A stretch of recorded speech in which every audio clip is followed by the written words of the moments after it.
Tufts. You are presently a psychiatrist, correct? Correct. And can you tell me where you went to med school? University of Vermont. And what were the years that you were at University of Vermont? 2014 to 2018. Beautiful country up there. Great place to live, right? It is. It's beautiful. And when you graduated from med school, you then did your residency? Correct. And where was the residency? Boston Medical Center. And can you tell me, what is it exactly that you do as a psychiatric resident or a psychiatrist resident? What do you do? You do a lot of different things. You rotate in all the different aspects of psychiatry, as well as internal medicine, so that you have a foundational knowledge of broad medical topics. You admit patients into the inpatient hospital. You manage emergencies in the hospital and in the emergency room, decide whether patients need to be admitted psychiatrically or not, and also carry a panel of outpatients. Is this a hospital that you're working in, or is it Boston University? Is it a medical center? So yes, it's the Boston University program located at the hospital, Boston Medical Center, with also a lot of time spent at the various Boston VA locations. And what were the years, I'm sorry, that you did your residency? 2018 to 2022. So you basically were working as either a person studying to be a doctor, graduating, and then becoming a resident for the entire pandemic. For the first part of the pandemic, yes. The pandemic ended when Joe Biden said it ended. I think it was July of 2022, right? I'm not sure exactly when he said that.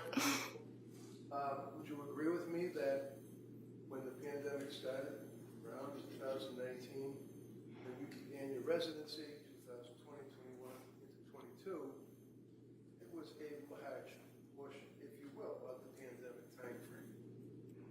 Yes. All right. And we all had to walk around with masks and have no contact with people and make sure you have 6-foot radius before you touch anybody, all of that, right? Yes. How did that impact your residency? Well, I still went into the hospital most of the time, wearing the proper protective equipment, but I absolutely still provided the necessary medical care that was needed. And some of the outpatient experiences were done via telemedicine. Telemedicine? Yes. That's like a television screen. Like a Zoom or something? It's Zoom or something similar. Did you touch people, shake their hand, give them a hug, anything like that while you were working in your residency during the pandemic? Sometimes, not, I think everybody had to keep their distance at certain times. I began my program before the pandemic, so of course there was a lot more handshaking and things like that then. You can't really keep your distance, though, when you're working as a labor and delivery nurse with a woman who's having a baby directly in front of you, can you? I imagine not.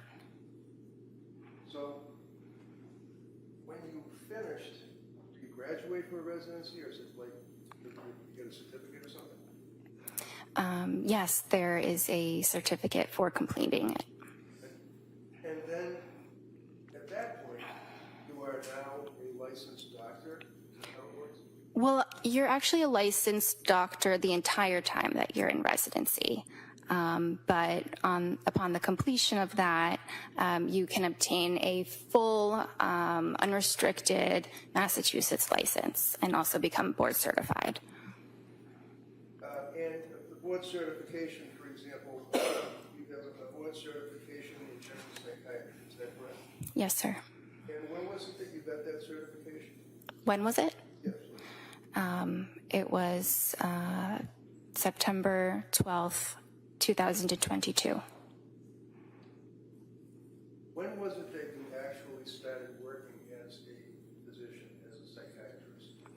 I started working as a physician and as a psychiatrist during the residency training program, but I started practicing completely independently at Astor Mental Health in August of 2022.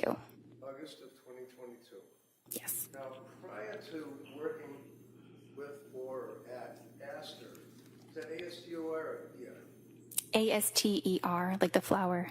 And what is Astor? What is it, like a group of doctors? Is it a medical center? What is it?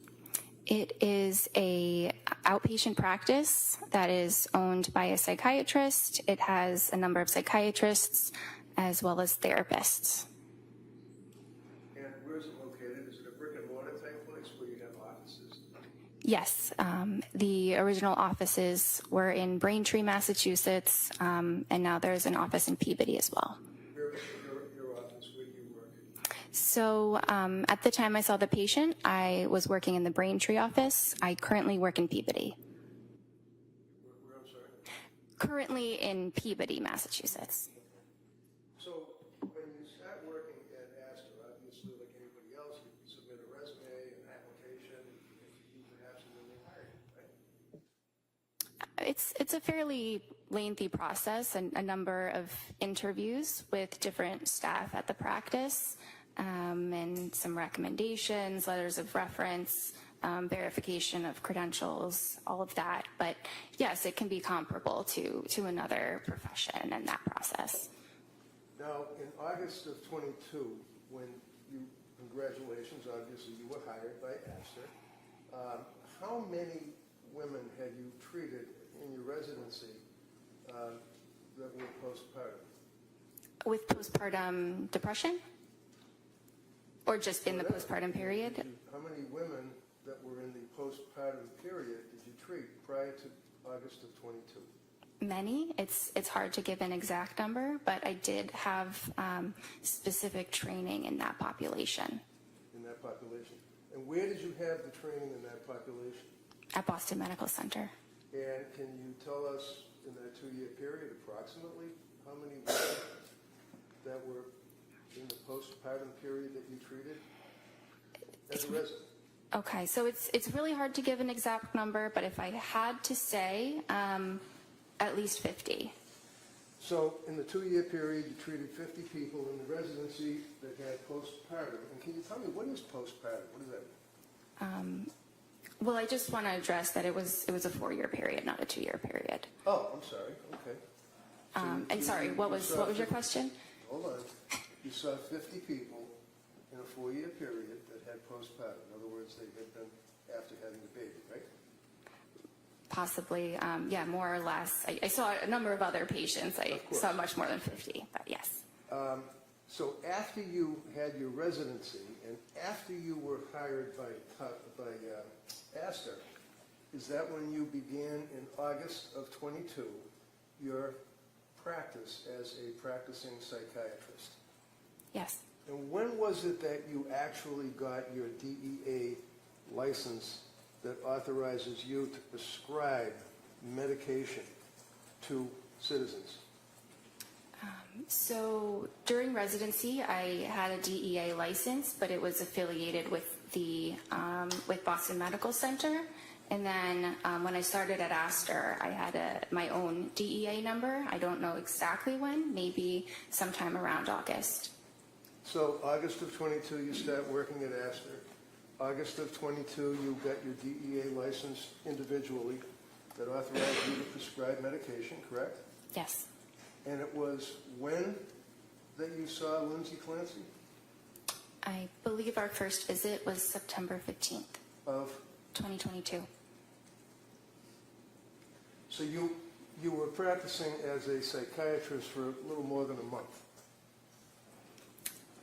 I was practicing independently with my full credentials for about a month, but the training is just immense that goes on before that. Absolutely, it must be. But that's a residency that you're talking about, right? Yes. And you know, in a residency, I mean, all I know is Grey's Anatomy, but I mean, you're working under a doctor, the doctors are supervising you, and they tell you what to do, and then you report to them, correct? They don't really tell you what to do. They're there as a resource if you need additional support. But I followed many of my own patients. I was the only person in the room with them.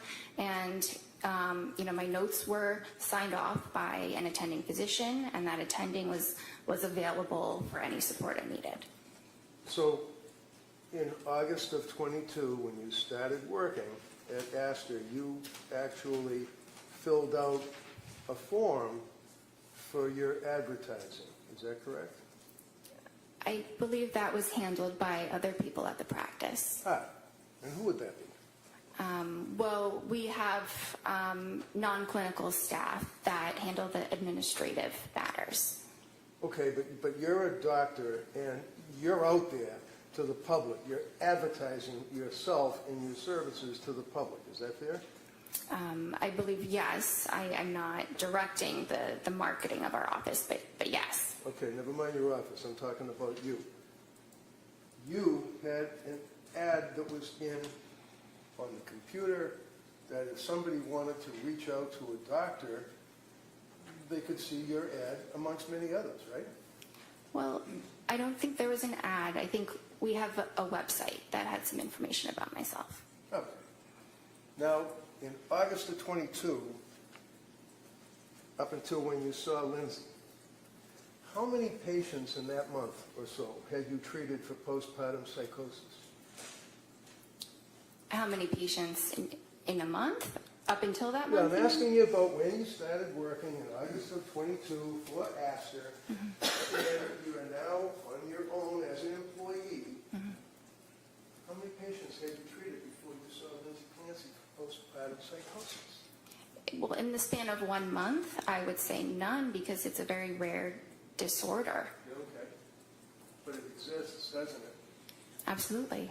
And one of the things would be the voices that people hear, right? That is a symptom of psychosis, absolutely. And that's legitimate, isn't it? It is a legitimate diagnosis, absolutely. No, not the diagnosis. People that have postpartum psychosis hear voices, do they not? Many do. The disorder can manifest differently in different people, but yes, many people do hear voices. How about postpartum depression? How many people in that month or so before you met Lindsay did you treat for postpartum depression? In the span of 1 month, it's really hard to pinpoint that. Maybe a couple. Maybe a couple? And do you recall how long you treated them for?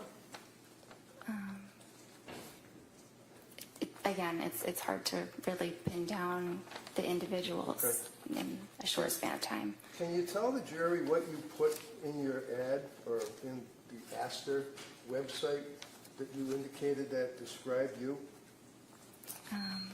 I don't recall. Well, one of the things you did is that you said that you basically were a specialist in postpartum, people that have postpartum psychiatry. You indicated that on your website, didn't you? Are you able to read the actual document? I don't remember exactly the wording. Well, you've been working now for how many years now? 3 since you saw Lindsay? Or more? Almost 4, yes. You haven't changed your ad on the website, have you? I have not personally, no. And you've read it probably a bunch of times, right? I've read it a couple times, but I don't spend a lot of time on my website. Okay. Do you recall that you indicated that you were specializing in any particular aspect of psychiatry? Yes. It probably includes a special interest in women's health, in perinatal psychiatry, in trauma-related disorders, anxiety, and there may be some other things that were mentioned. Yeah, like women that have babies and they're suffering from postpartum depression. Right? Absolutely. You advertised that after a month working for Astor, right? That's listed as one of my interests, definitely. And again, forgive me, how many women did you treat for postpartum depression in that month and a half before you met Lindsay? I don't know, maybe a couple. But I've treated many of them in the residency, which was just immediately before. So when a person needs to see a psychiatrist, generally they're not well. Is that fair? Some are not well. It really can vary. So when someone comes to see a psychiatrist like you, it's because they need help, right? Yes. And when they come to you because they need help, for example, with Lindsay Clancy, she came to you because of your ad, right? Or your website for Asta, what you said about yourself. I don't know exactly how she found us. Well, do you know why she came to see you?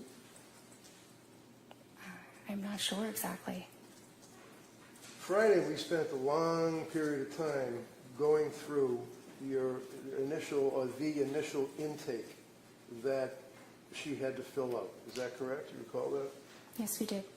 And the district attorney kept asking you, and this is in September, is it September 12th? Is that when that form was filled out? I believe she completed the form on the 12th. The appointment was on the 15th. So what does a person do? Do they call you, or do they talk to somebody in administration? How do you get the form to fill out? Yes, our administration handles that. And what do they do?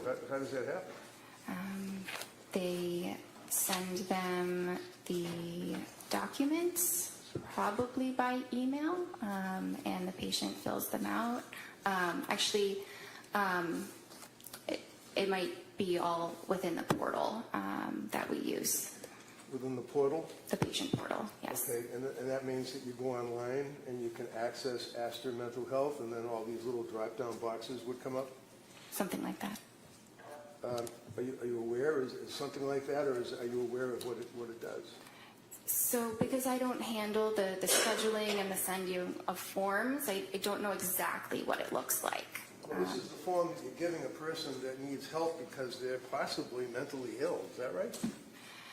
Yes, and what's important is that I review the forms and we go through them in the appointment. Absolutely. Excellent. Yes. Now, understand that your records, Exhibit 219, I believe, the jury will have access to the Tufts records. Okay? You're aware of that, right? You know it's an exhibit. Yes. Because you have talked to the prosecution about what an exhibit is, and you know that your records are now in evidence before this jury, right? If that's what you say, yes. I wouldn't take what I say. Well, If you don't know, really, that's fine.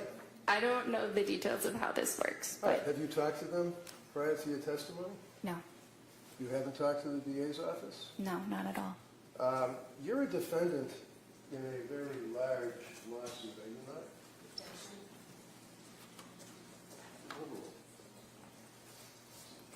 Yes. You wouldn't happen to be represented by an attorney, would you? I am. And the fact that you have an attorney is your right under the Constitution. It doesn't mean that you're guilty of anything, right? Right. Okay. And you know that the outcome of this case is very, very major to the outcome of your lawsuit. Is that right? Oh. I don't actually know that. So you understand that if, in fact, it's determined that you advertised as an expert in postpartum and in postpartum psychiatry, and you had a month experience plus a residency, would you consider that to be negligent or misrepresentation? I do not believe that I have been negligent. Do you understand what misrepresentation means? Yes. With a month under your belt plus your residency, do you really want this jury to believe that you were an expert? Can you advertise that? I don't think that's exactly the wording that I used. I think I said that it was an interest of mine. What? No, go ahead. Good, you answer. I just think the wording was that it's an interest of mine. I don't believe I called myself an expert. Are you an expert in postpartum? I may be. I don't know. I think it depends on what you define an expert as. Well, when a patient comes to you and they fill out the form, you agree with me that your records reflect that form that she filled out on September 12th of 2022, right? Yes. And the form that the district attorney went through painstakingly with you is basically, it looks something like this, right? That's one of the forms that you got people fill out, right? Right? Yes. You see the little check mark? Yes. Who puts the check mark in The patient. So how many pages, because I don't want to go through all the pages again, how many pages does a patient, or how many pages did Lindsay go through to check the boxes for acid? There were a lot of pages. It's a lot, 10, 20? Yeah, maybe between 10 and 20. Okay. And basically, they're all little checks in boxes, correct? Not just checks. No? So does the person then answer questions by typing in an answer such as, do you have any pending legal problems? No. Have you ever been arrested? No. Things of that nature, right? Those are some of the questions. And the questions also, do they ask the patient what medications they were on Yes. before seeing you? Yes. And Lindsay told you that she was on SSRIs in the past, right? Yes.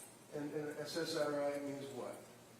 A selective serotonin reuptake inhibitor. And that's pretty powerful stuff, isn't it? It's an effective treatment for depression and anxiety. Well, it affects the serotonin levels in the brain, doesn't it? Yes. It rewires the brain, doesn't it? It doesn't rewire the brain. It increases the serotonin, and many individuals with depression have low levels of serotonin. So Lindsay told you that she had been prescribed an SSRI when she was in nursing school. Is that right? Yes. What was the SSRI? Prozac. And how long was she on the Prozac? I'm not sure. Never asked. I probably asked. Probably asked. Isn't it true? Don't you guys have a saying that if it's not written, it didn't happen? You take copious notes, do you not? It's impossible to write down every single thing that's said, so I write down what is clinically relevant, clinically necessary, but there's a lot that is discussed over an hour that is not able to be written down. Such as the fact that a person was on an SSRI when they were in nursing school is not an important fact to find out. Oh, no, that's important. Sorry. No problem. I'm not doing, the Sophie Cunningham at you. I'm just asking a question. That's all, and you can answer it, okay? How about if she had a reaction to Prozac? I asked her about the Prozac. Is that written in your notes? Yes. And what did she say? She said that she took it for a period of time. She didn't mention any side effects. Oh, she didn't tell you that she had side effects. I see. So when a patient comes to see you with a month under your belt and they're sick and they're looking for help, you wait for them to volunteer facts to you?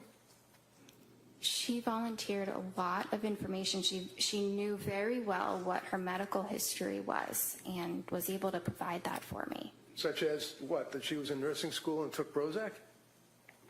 That's part of it. And she told you that, right? Yes. And she was pretty upfront and honest with you, wasn't she, in answering these questions, right? I believe that she was. We all spent some time talking about the fact that she declared that she had consumed alcohol, that she felt guilty about it.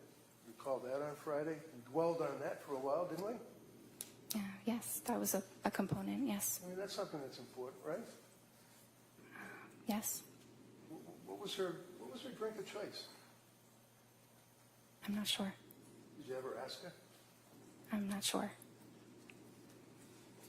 We were not concerned that her level of alcohol use Well, the was... certainly was Friday, right? All right, everybody knows. Doctor, wait for the question, all right? And then same thing, I'll have counsel wait until you finish your answer, all right? Go ahead, Mr. Reddington. So is it important, doctor, for you as a physician to know your patient? In other words, know who they are? Yes.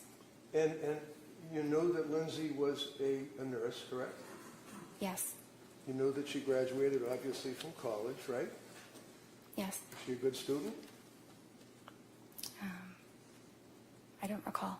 Do you know when she got married? I don't recall Did you that ask her? specific detail. I don't know. I knew she was married. She had 3 kids, right? Yes. And the reason that you knew that she was married is because you spoke to her husband, Patrick, correct? Or did you?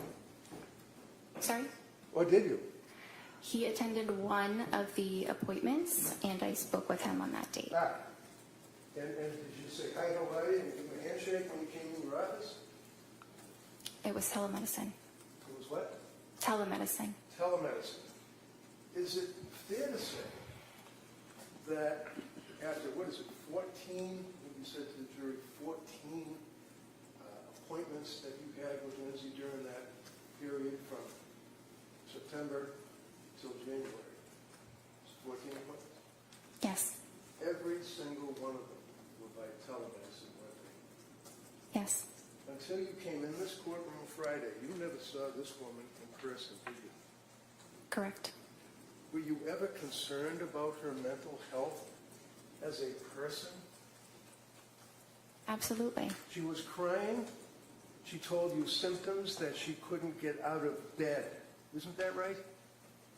At one time, she said it was difficult to get out of bed Oh, difficult to But- get out. Why was it difficult for Lindsay Clancy to get out of bed? because she was very depressed. And did you give her a hug? Oh, no, you're on telemedicine, so you couldn't give her a hug, could you? You didn't have any chance to even look at her in person, did you? I could look at her. It was always a video appointment. I couldn't give her a hug, but that's not actually something that psychiatrists typically do with patients. I imagine. Now, I'm looking at you, and you've got the witness stand cutting you off in half, right? So I can't see from your waist down, your legs, your feet, your hands, anything. That's the same view that you have on the telemedicine, right? Yes. Isn't it fair to say that you've studied and that you've learned that there are objective manifestations that patients may have that would be a tell, like if you're playing poker, you have a tell, that would be an indicia of the fact that they're stressed or emotionally disturbed, right? Yes. Like hand wringing, right? Yes. Were you able to see the hands wringing when you were on telemedicine? I don't recall seeing her hands.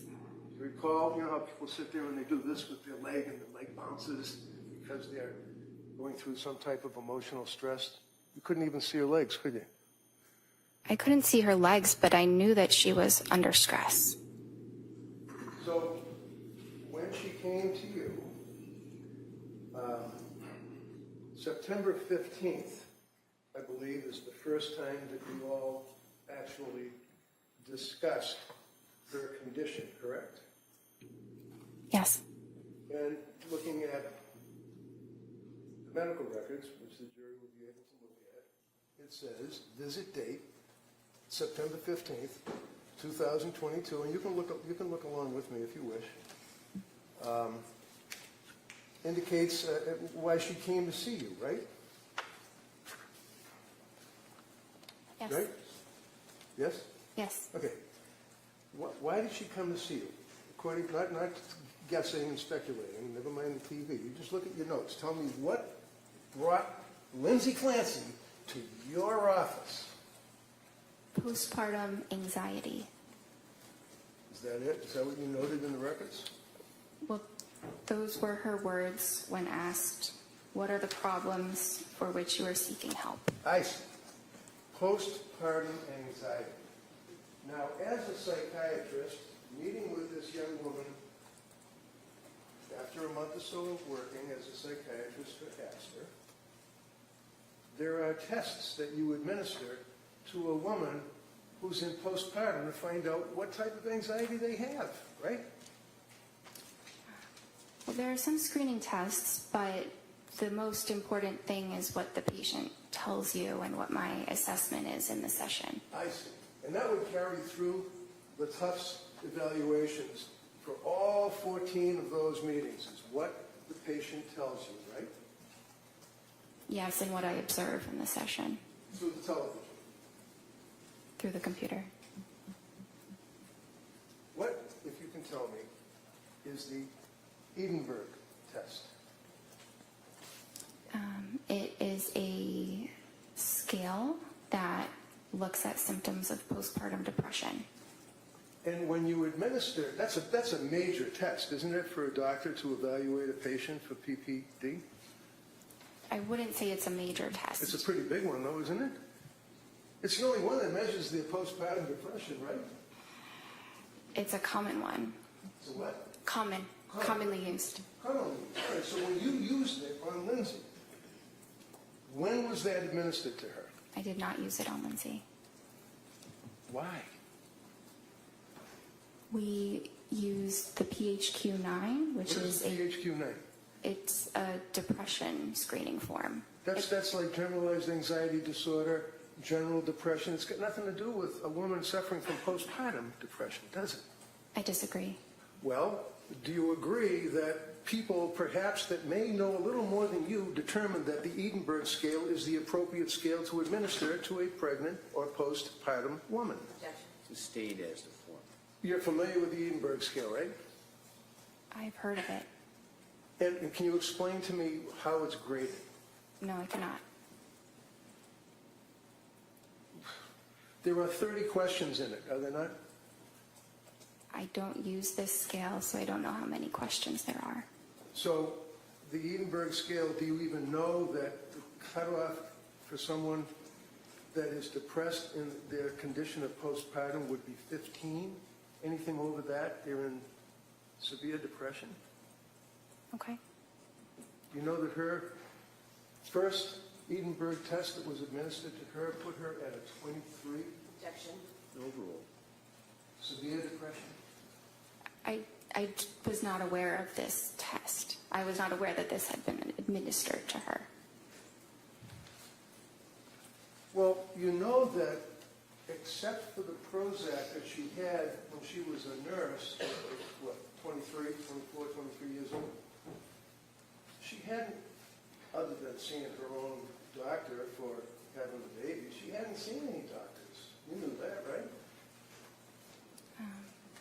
I didn't know exactly which doctor she sees. I think we ask about your primary care doctor, but she did not report any other medical issues that she was under treatment for. So is it important for Dr. Jennifer Tufts to know whether or not a patient who is coming to you for help has a prior medical history other than what they might tell you? Well, when patients are able to advocate for themselves and share their medical history, we rely on what they tell us. Was she able to advocate for herself, in your opinion, when she came to see you, when you evaluated her in September? Absolutely. How about October? Yes. How about November? Yes. How about December? Yes.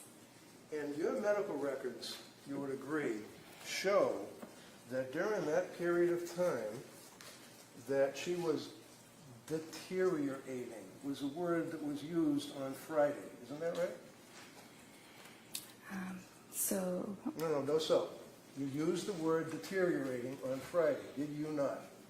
she was a little bit worse at certain appointments, and the deteriorating word, which is not my word choice, is what is in the note because I had to select that. Because why? You have some kind of a program that you have to check the box and you have to bring down the drop box? You can't take a pen and write something down about a patient? There are certain parts of the note where I can write whatever I feel is necessary, but that specific aspect of the note is a button where you have to click one of three choices. So when the jury's going through your medical records, one of the things that they're going to see is that when you meet with a patient, you have a form that you fill out where it says, if you feel like you're going to harm yourself or somebody else, make sure you go to the emergency room, right? Yes. If you have any urges to harm yourself or others, go to the nearest emergency room. That's in every single time that you meet with a patient, right?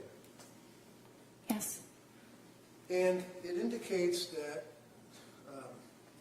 if there's any, call the Suicide Prevention and Crisis Hotline. If you feel that you're in crisis, you may text home to a particular number anytime. What's a suicide hotline?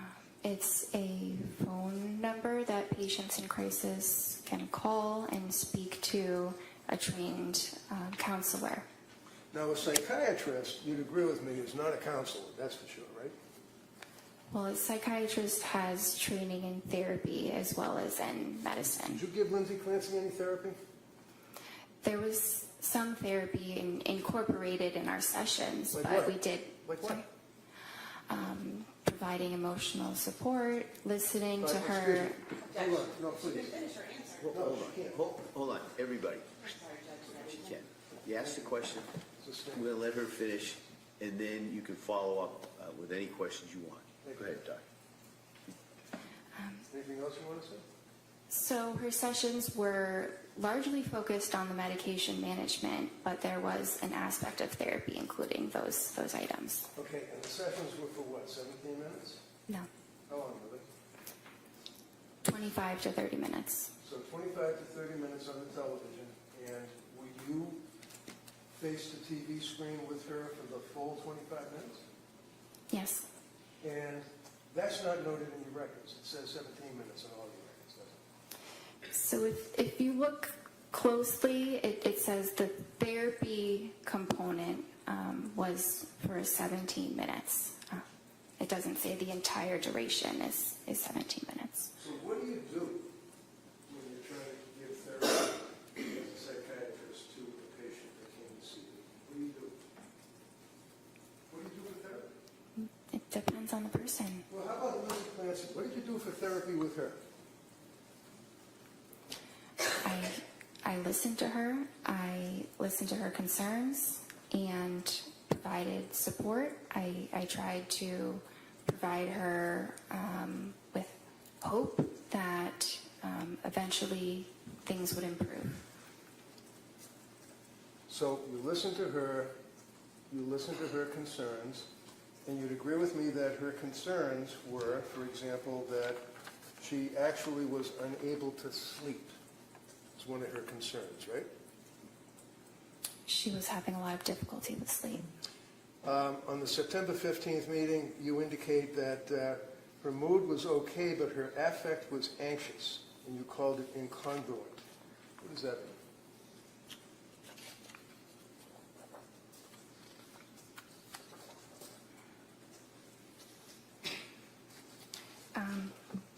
So she said she was feeling okay.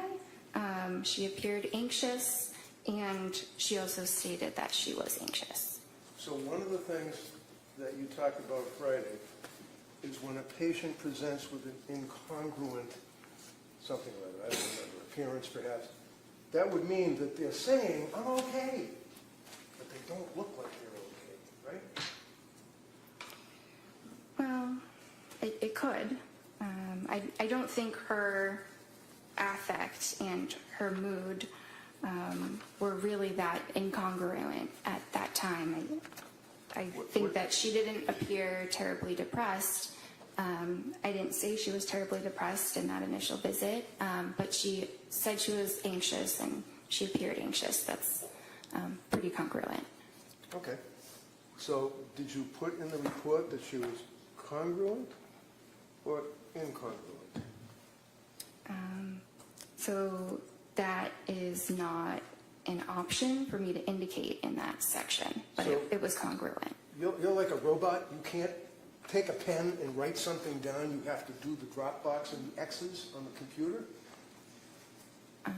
Well, if it's on the computer, I'm limited by the options that are up there Why? You're a doctor. Why are you limited? because of the technology. What technology? The fact that there's a form on a computer? You're trying to treat a human being who comes to you for help. And that's what's most important. What's most important was the treatment, not what is checked off on a box. Makes sense. So you were unable to make a note as to whether or not her affect and her mood appeared to be in conflict, and that she would have been incongruent, and that she had poor insight. You couldn't write that down. Is that right? Because the box doesn't let you. Correct. So basically she's telling you that I'm okay. Well, actually, when she came, do you know that she never saw, other than when she was in nursing school, would it surprise you, a psychiatrist? And that was only for like a week when she got the Prozac in nursing school because she was afraid of public speaking? Did you know that? I was aware that she did not have a significant past psychiatric history. I was aware of that. Okay, so you were the first psychiatrist that she had the pleasure of meeting. Is that correct? Yeah. I think it was. And isn't that important for you as a doctor to take a history? I did take a history. So can you tell us? You're testifying here for the government. Tell us whether or not she had any past psychiatric history other than in nursing school for a week with the president. She did not report any other past psychiatric history other than the Prozac and Wellbutrin. So when a patient comes to see you and you're treating to help that patient, if they don't report something to you, you don't know about it apparently, right? Well, I think it depends. There are certainly things I can assess, but if it's related to their history, I do need them to tell me. Well, you can't assess it unless you ask, right? Unless I ask, or they volunteer it, or they Of fill course, it we out in already talked forms. about the volunteering. How about you as a doctor, when you're evaluating a patient coming to you for help, do you ask them questions? Yes, You didn't ask her a prior history. I did. What did she tell you? She said that her prior history was what we discussed about the Prozac in the nursing school. So, basically, other than hoping to give her hope, is what you said, for the therapy. How do you give someone hope for therapy? The other doctor. Try to encourage them and... What did you encourage her on September 15th? Sorry? What did you encourage her to give her hope on September 15th? What did I encourage her? Yeah. I don't remember exactly the words. It was Did you write almost it 4 down in years your ago. records? No, we don't write those details of Well, everything that's the that's therapy said. you're talking about, right? Yes? Yes. And you don't write down the therapy you give a patient in the records, right? Well, I write something about it. You write it I down. mentioned No, that. Excuse me. Hold on. So yes You or let her- no? Hold on. You let her finish the question. You listen to the question and answer just what they asked, okay? Go ahead. You can rephrase that question, Counsel. No, I'll let her answer. All right. I mentioned that I provided supportive therapy. What is supportive therapy? It's listening to the patient's concerns and providing emotional support and validation. So emotional support and validation all sounds good. Here's a young woman who is what, 20, 29, 30 years old, came to see you? Yes. And came to see you for help, right? Yes. Told you she couldn't sleep and she was anxious, correct? Yes. You know that she was postpartum, correct? Yes. You know that as a patient who was postpartum. By the way, what is your opinion of the period of postpartum wherein one can have postpartum depression or, more importantly, postpartum psychosis? What's the time frame? It's typically 1 year. So she was well within that time frame, correct? Yes. And you tried to provide therapy by giving her hope. And how long do you figure did that take? 5 minutes, 10 minutes, 2 minutes? I'm not sure. I think it was different in each session. Okay. So The only thing that you diagnosed Lindsay with on September 15th was GAD, Generalized Anxiety Disorder, correct? It was generalized anxiety disorder as well as an adjustment disorder with depressed mood. And you prescribed medications to her, right? Yes. And the medication that you provided to her was the sertraline, right? Yes. And the sertraline would be Zoloft, right? Yes. Now, this is a little chart that shows the prescriptions that Lindsay was on. And you are the yellow colors. They're the Tufts. Okay. You can see that. Do you agree with me that on September 15th you prescribed sertraline, Zoloft, 30 count on September 15th, 25 milligrams, right? Yes.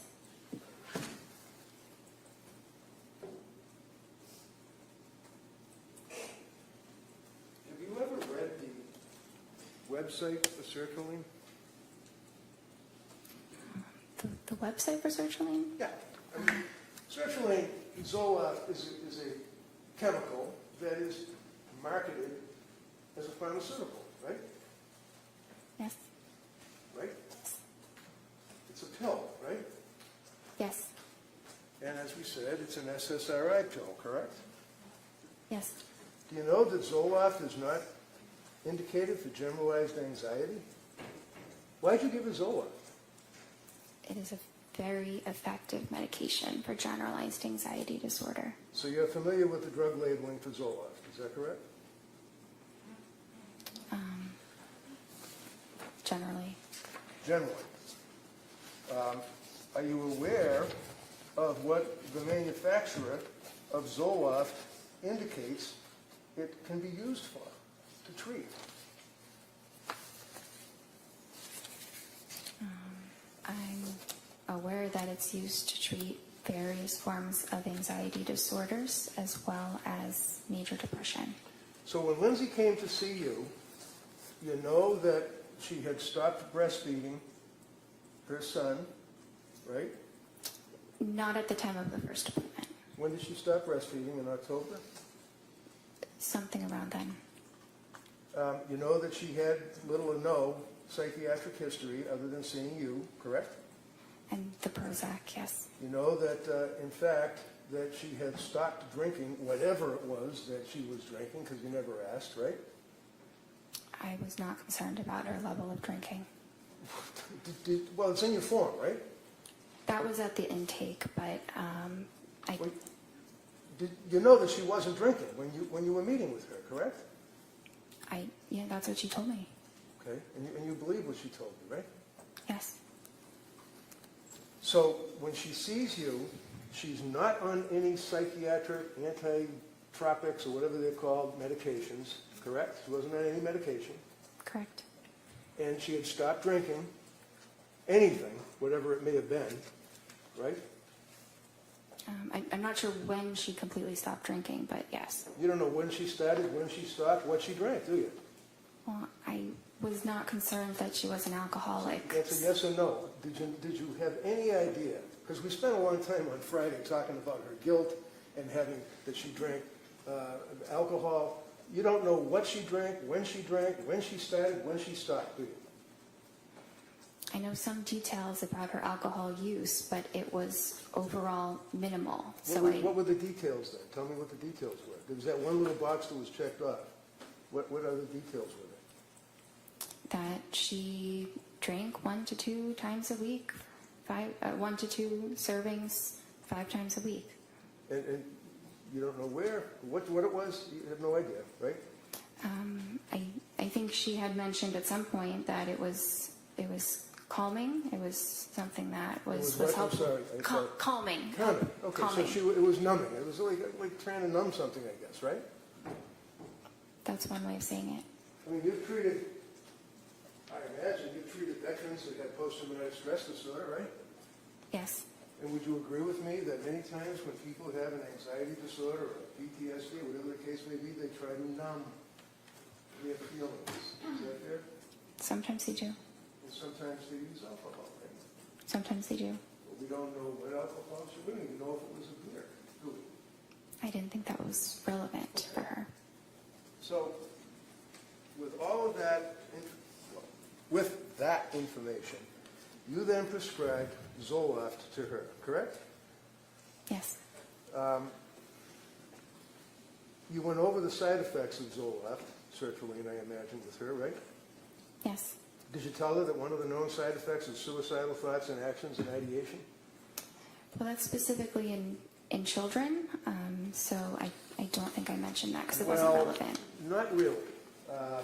Suicidal ideation and homicidal ideation. There's a black box warning on Zoloft, along with other SSRIs, right? Under age, Yes or no? for children and adults younger than Lindsay. Doctor, I apologize. Can you just listen to my question and answer it yes or no? Is there a black box warning on Zoloft? Yes. Okay. And a black box warning is required or prescribed by what? The FDA? Probably. Probably. And it basically warns that, especially with young people or young adults, that it may cause suicidal or, God forbid, homicidal ideation. Yes? Yes. And you're aware that, in fact, the FDA has determined that that goes up possibly to a 23, 24, 25-year-old. You know that, right? I think 24 is 24. what they say. Yeah, I'll give you 24. It's possible, is it not, that the SSRIs that get into a person's brain affect a person that's 3 or 4 years older than the FDA cutoff with suicidal ideation or homicidal ideation? It's possible? There's a lot of development that happens in the brain between ages like up to 24 and closer to 30. The brain is fully matured at past age 24, and so it's less vulnerable than in a younger individual. So with 24, you're suggesting as a cutoff, are you suggesting to the jury that a drug that increases the risk of suicide in a 24-year-old patient cannot increase the risk of suicide in a 29 or a 30-year-old patient? Just a little bit. I don't believe there's evidence that it causes that at all in individuals over 24. So, as a psychiatrist who had the ability to issue these types of medications to patients and citizens, what research did you do on Zoloft and suicidal ideation, homicidal ideation?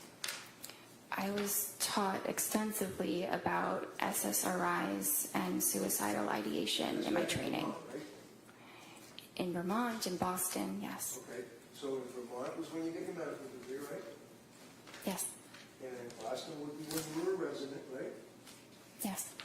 And then you had board certification on general psychiatry, right? Yes. You can have a certification on the subspecialty, right? There are certain subspecialties, yes. Right, and some of the subspecialties deal with postpartum or women that are pregnant and have babies and have psychiatric symptomology. There's no board certification for perinatal or reproductive psychiatry. Well, there are plenty of classes that are recognized as, for example, at Harvard Medical School, there's an annual class or symposium, if you will, for postpartum. Have you ever been to that? No, sir. What have you done to research or to improve your education? I understand you went to med school and that you were a resident. What programs, continuing education, symposiums have you attended since you got the ability to prescribe these medicines to people? I have not attended a symposium. Have you attended anything? I have not, but I have done a lot of reading on my own, of research and guidelines about this area in psychiatry. Did you tell Lindsay when you were going, because one of the things that you guys are always concerned about is what's called informed consent, right? Yes. And what is informed consent? What does that mean? It In a means medical sense, not just like out in the street or something.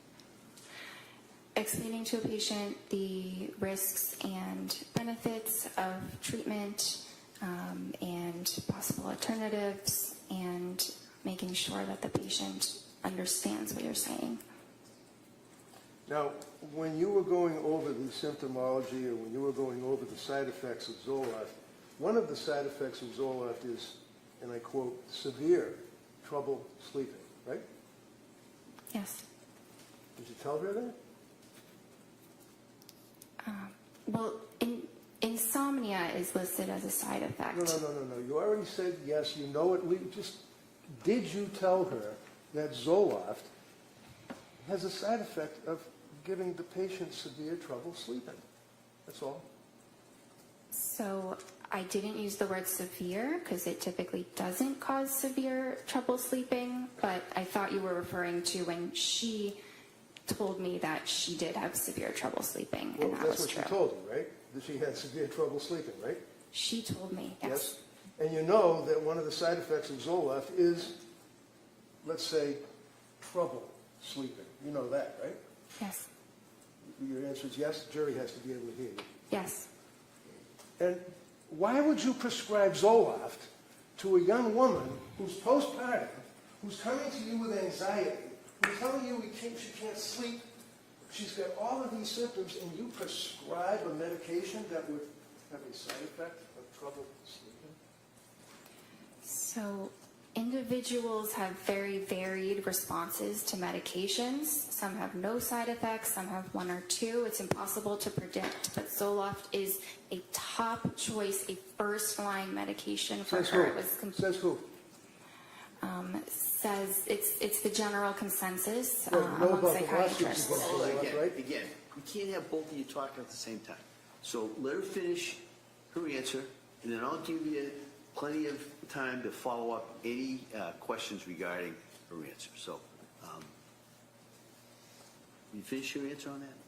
There's extensive research supporting the use of sertraline in this instance, and the general consensus among psychiatrists is that it's a first-line safe medication for individuals, including postpartum women. How about the kids that shoot other kids in high schools and the lawsuits that come out of that against Zoloft? You ever read about them?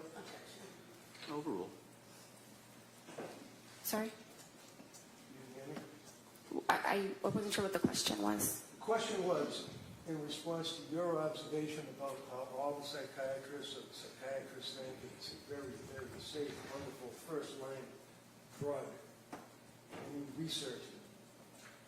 How about the kids that kill other kids in schools with the lawsuits that arise out of the use of SSRIs? Have you ever researched that? I don't know much about that. You know about the SSRIs and messing with someone's brain. They go out and they shoot people for no reason, right? I'm not aware that that's linked to SSRIs.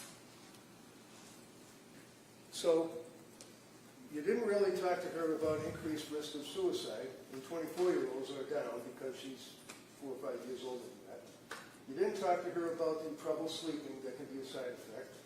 But you described that there's other drugs that you could have given her that would be perfectly safe and calming and allow someone with no psychiatric history to sleep better, right?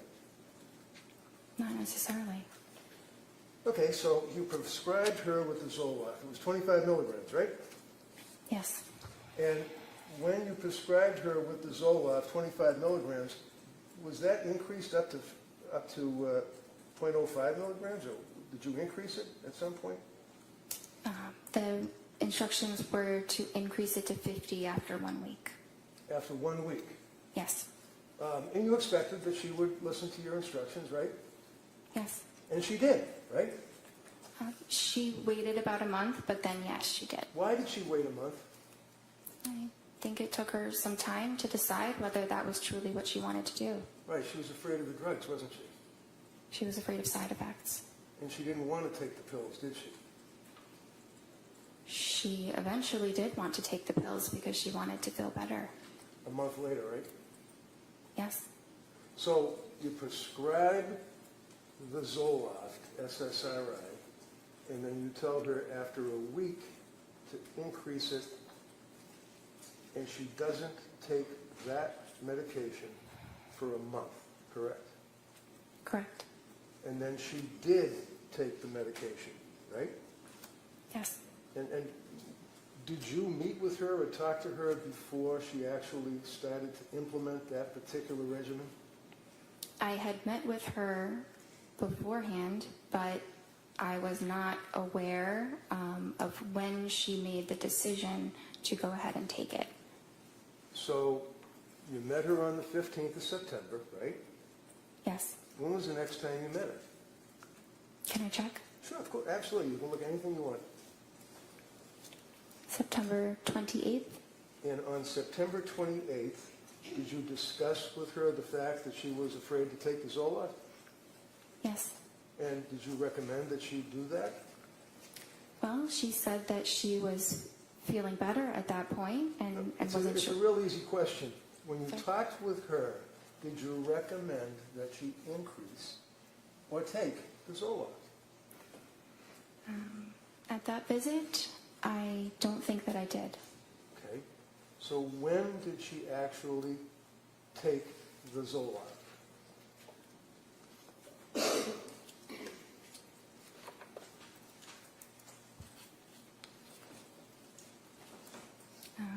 She told me in her October 20th visit that she had taken it 1 week prior. And she told you that when she increased it in accordance with your instructions, she went off the rails, right? I don't think she used those words, but she had What words did side she effects. use to you as her doctor? That she felt awful. Awful. Why did she feel awful? Did she have a stomach ache? Did she have a headache? Why did she feel awful? She did have some stomach aches. She had some diarrhea and had a difficult time eating. She also had increased anxiety. She had some more depressed feelings. She had more difficulty sleeping. And what was your advice to her as her doctor on the 28th of October, after she told you about the effect the Zoloft had on her? I told her to stop it. Stop the medication. Okay. Now, Zoloft being an SSRI, and a patient that is taking the Zoloft, and 0.05, we spent Friday afternoon going over the drugs, and 0.05 milligrams is the lowest dose, and all that. That's the dose that is prescribed to people, invariably, correct? It goes up to 200, but that is a starting dose. For pretty much all of you psychiatrists would agree with that, right? 0.05, right? 50. 50, okay. And you then told her to stop? Yes. What does it mean to titrate something? To slowly increase the amount. What do you tell patients when they're on an SSRI as to weaning them off the SSRIs?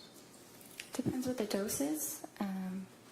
If it's a high dose, you need to slowly decrease the dose, so kind of the opposite of titration. But if it's a low dose to begin with, you can stop it. Are you supposed to tell a person that's on an SSRI to stop immediately or to slowly withdraw from it? At 50 milligrams, it is perfectly fine to stop it immediately. So you didn't have any concerns at all about telling her to immediately stop taking the Zoloft. And what did you do, put her on another drug? Not immediately. Okay. So did she relate to you on that October 28th meeting that you had? Was it the 28th or the 26th? I met with her the 21st and then the 26th. Okay. Now, on the 26th of October, what did she tell you her condition was? So she was feeling back to how she was before the Zoloft, which is not great still, and that she was considering a new medication. So she was considering it. Did she do research on medication as to what medication she wanted to take? Is that what you're telling this jury? She didn't specify exactly what medication she wanted to take, but that she wanted to try something else because she was still having significant anxiety. So when you say she wanted to try something else, I'm just asking, did you tell her what you recommended she try, or is that something that she decided she'd do on her own? No, I gave her my recommendation. Okay. The only reason why I ask that is that, you know, a lot of times people might think that she's a psychopharmacologist, that she's a heart surgeon, that she's a vascular surgeon, that she knows everything about medicine. That's not true, is it? No.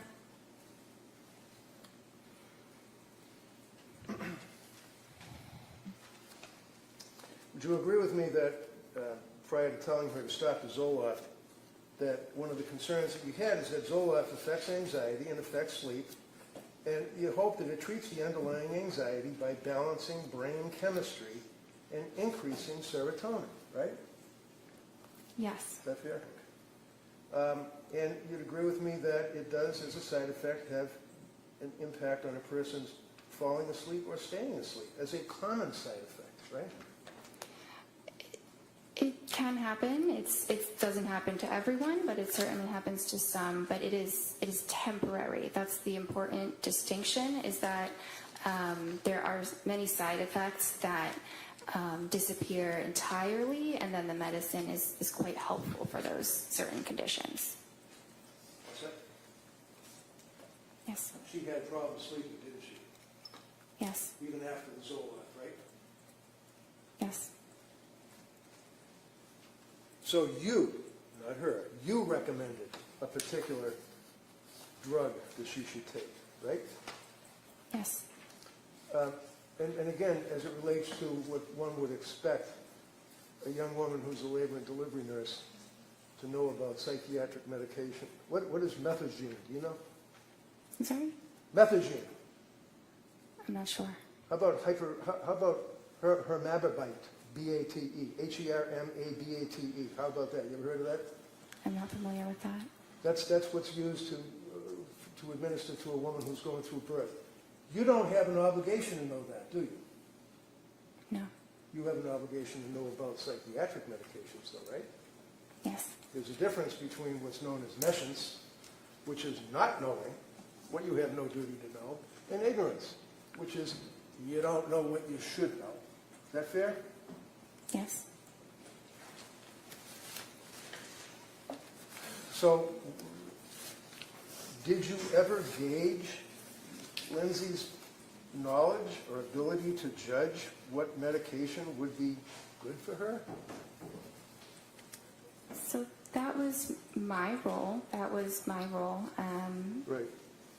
I didn't expect her to know significantly the details about different psychiatric medications. Is it important to know that a woman that's coming to you because of postpartum issues, shall we say, had prior problems in prior deliveries? Yes. And you'd agree with me that you're on the front line of healthcare for pregnant women when someone comes to see you, either pregnant or after having a baby, right? They're usually referred by a therapist or an OB, but yes. Okay. So being on the front line and dealing with these people, and you advertise that you deal with pregnant people before they have babies, right? Yes. And after, correct? Yes. Did she have any prior issues with her prior babies? I knew that she had some anxiety symptoms with her prior, after her second child was born. And that would be Dawson? Yes. And when she saw you after having Callan, how old was Dawson? A few years old, maybe 2 or 3. Did she tell you what the side effects were after she had Dawson? She did. I did not list them because... Excuse me, That means you didn't write it down? Yes. So what is it, your memory that we'll go by that, right? Sorry? We'll go by your memory? Go by my memory about what? I don't recall exactly which side effects she said, but I recall that they were some of the very common ones, the ones that are temporary. Hold on. You're telling this jury that you don't recall what the side effects were that she told you, but your memory is that they were general, common? Is that what you're saying? Yes, because if they were anything else, I would have documented it. Well, how about she took Zoloft? Did she take Zoloft, SSRI, after having Dawson? I think she took it for about a week. You think? Or she did? She did. So isn't that something that would be indicative of the fact that there was some psychiatric issues after she had her second child? Yes, but she did not describe them as being severe. Well, as a psychiatrist, can you ask her whether or not they're severe, or do you just wait for them to tell you? Based on her description, they did not sound severe. Tell me about bipolar. What's bipolar? Bipolar is a mood disorder that has both depressive episodes as well as episodes of mania. And is it your understanding that if a person has a difficult birth and in fact has some psychiatric attributes as a result of that difficult birth, that you should not prescribe SSRIs to that person because they could be bipolar? Having a difficult birth does not, it's not a contraindication to an SSRI.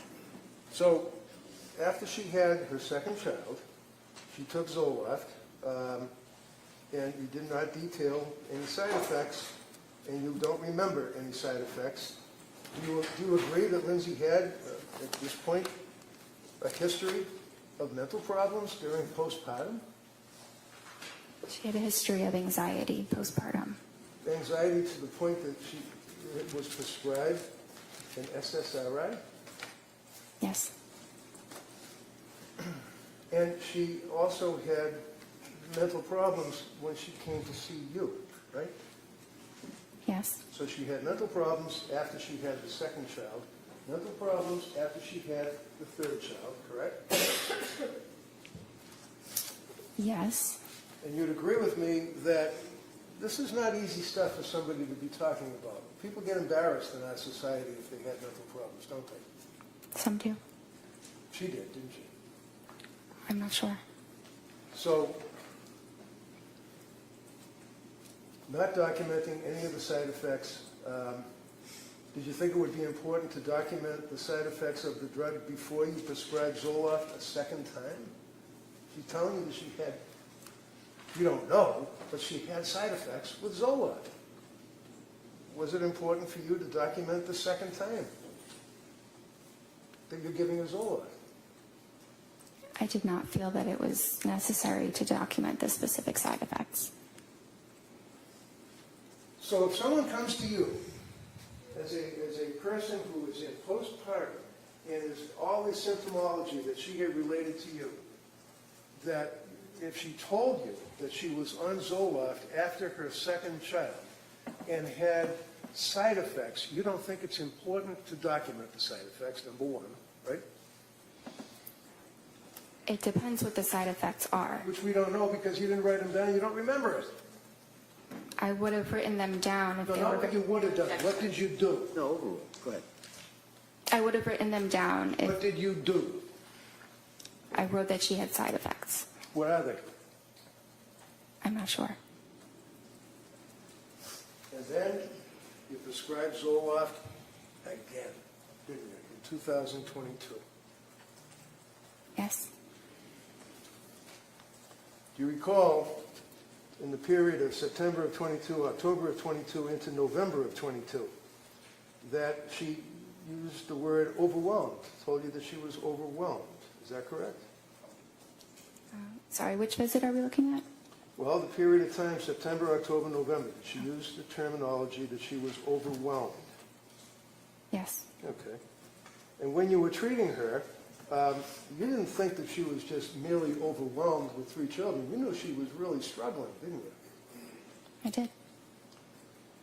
And it was at that point that you diagnosed her with a psychiatric condition, and you prescribed psychiatric meds. Isn't that right? I prescribed psychiatric medications, yes. So when you prescribed the Zoloft and told her to increase it, she told you that she was having all these difficulties. You told her to stop. Did you give her therapy when you saw her? Yes. What did you do? I think that I Again, provided I reassurance. apologize, but not what you think. I want to know what you did. And that's why you write stuff down. So take your time and look at your notes. What did you do with this young woman for therapy? On which day? On what? Which day are we talking about When specifically? she came to you and told you that she was overwhelmed, and you diagnosed her with a mental illness and prescribed a psychiatric condition for psychiatric meds, what therapy did you give her? Because you told us that when you're on the television, you still give them therapy too, right? I do. What did you do?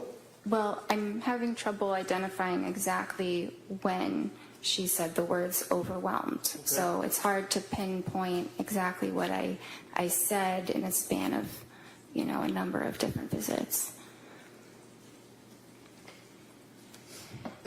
Did you indicate that there's information on the website that if a person has an emergency that they should do something? I did, and I advised her the same.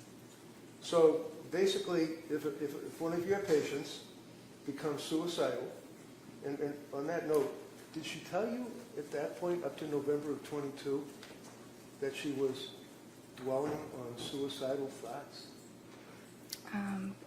It was a while before she mentioned anything about suicidal thoughts. Tell us when. I might need to look through the records to right see ahead. when she first did.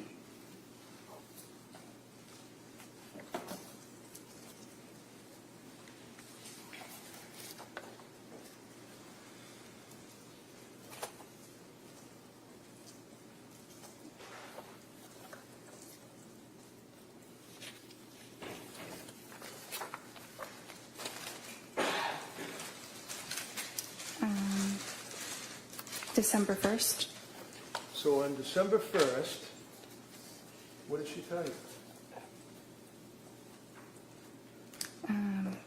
That she denied feeling suicidal, but that she was close to feeling suicidal. That's kind of like being a fisherman out in the ocean who's worried about the possibility of a storm and is thinking about the storm and is dwelling on the storm, almost in fear of the storm, right? No, bro. Isn't it? I guess. So when she tells you that she's, and I don't want to put words in your mouth, what did she say? She's having suicidal thoughts, or what did she say? How close to it? She denied having suicidal thoughts, but felt that she was getting close to it. Okay. So she was dwelling on it or thinking about it, right? Is that fair? She was fearful of eventually having those kinds of thoughts. To kill herself. Yes. And how frequently were the thoughts? I'm not sure exactly how frequent they were. Did you ask her? It's Sorry? very likely that I did ask her the frequency. Would that be in your medical records? When you see some patients, you have some patients other than Lindsay Clancy at that point, right? Yes. And you document when a patient, my God, when a patient comes in and tells you that she's in postpartum distress and she's close to having suicide thoughts to kill herself, that's important, isn't it? It's important that I am aware that she's having these thoughts, What thoughts? that she is fearful she could become suicidal. And she told you, I imagine, or you asked, how frequently these thoughts I don't have it documented how frequently they were, but that is a question that I usually ask when we're talking about suicidal When we're thoughts. usually testifying in a murder case, we usually have facts that we can tell the jury, not speculation. Objection. Yeah, sustained. Did she tell you, or did you ask about suicidal thoughts? Yes. What did she tell you? If you don't know, tell us. No, I know, sorry, but it's what I said before, that she denied having them, and she wasn't having them, we were meeting, but she felt close to it, close to having those thoughts. Okay. So would you agree with me that many times patients, especially psychiatric patients, may minimize their symptomology? Patients sometimes do. And sometimes when a woman has just had a child and has other little kids at home, you're worried about the government taking kids away from them because you're a mandated reporter, aren't you? Objection. This is the overall. You're a mandated reporter, aren't you? I am. And if she told you, I'm having suicidal thoughts, I'm close to it, homicidal thoughts, you'd report that, wouldn't you? Not necessarily. I think it really depends on the context, but having suicidal thoughts alone is not a reportable condition. All right. So basically, we know that she was close to having suicidal thoughts to kill herself, whatever that means. We don't know how frequently she was having them. Yeah? Today, I don't know how frequently, but at that point, I believe I did know how frequently they were. Okay. So as a result of that, you then gave her therapy, I imagine, right? Through the television. Yes. And what therapy did you give her in November of 22? I gave her supportive psychotherapy. And what does that mean? It sounds great. What do you do? It's listening to the patient and providing. Sorry? Listening to the patient, like when they say they're having... Hold on. Good. Sustained. Next question. So... She could finish the answer. Right. Next question. Thank you, Judge. Listening to the patient, that would be when, for example, one of your patients tells you, after all the treatment that you had provided prior to that, all the symptomology that she had, insomnia, anxiety, and all of that she's close to having suicidal thoughts. That would, I imagine, impact on you. Yes. So what did you do with this psychotherapy? So I provided emotional support and validation and What does that mean? Validation? encouragement. What does that mean? Something like, I understand this is a very difficult time.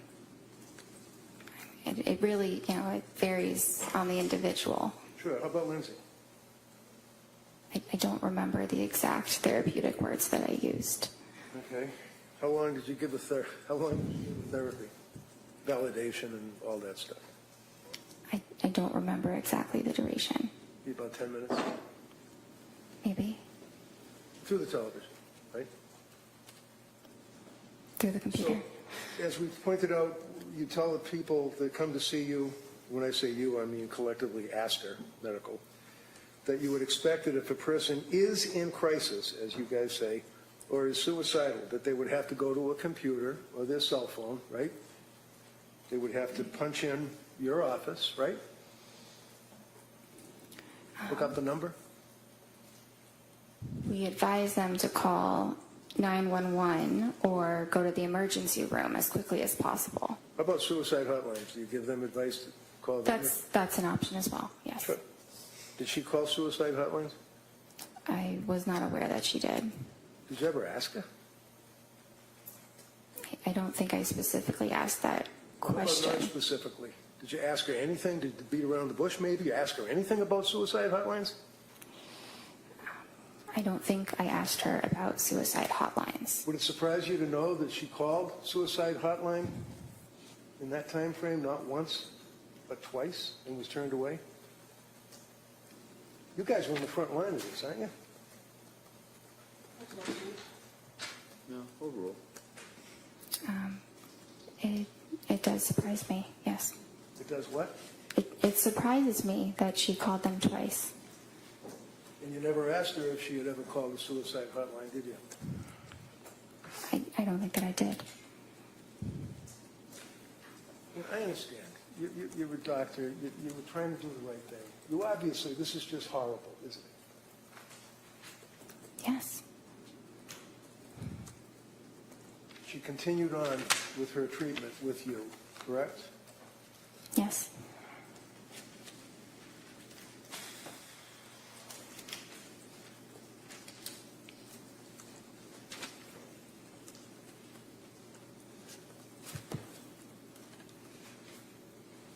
What was the next medication that you put her on?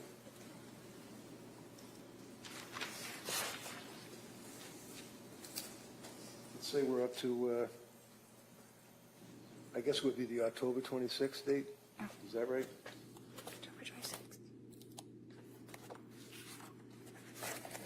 Is that when you prescribed Ativan?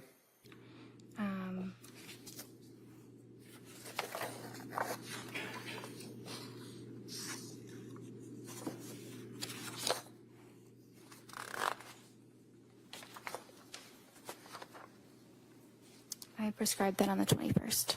Sorry? I prescribed the Ativan on the 21st. All right. Did you prescribe anything on the October 26th appointment? Yes. And what was that? Buspirone. Buspirone. And would you agree with me that, is that also Vanspar? Buspar or Buspirone are the common names for it. Okay. You ever heard of Vanspar? V-A-N, V as in Victor, A-N-S-P-A-R? You ever heard of that? No, I haven't. Okay. And would you agree with me that there are a number of side effects of Buspirone? Every medication has side effects, but Okay, so my question is pretty simple. Buspirone, you mentioned it. I'm asking, any side effects? yes, What are the side effects? they could be tiredness or dizziness or rarely some upset stomach, but it's generally a very, very well tolerated mild medicine.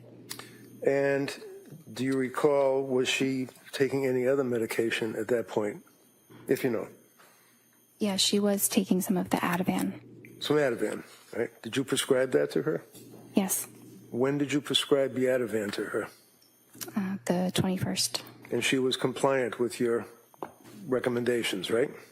Yes.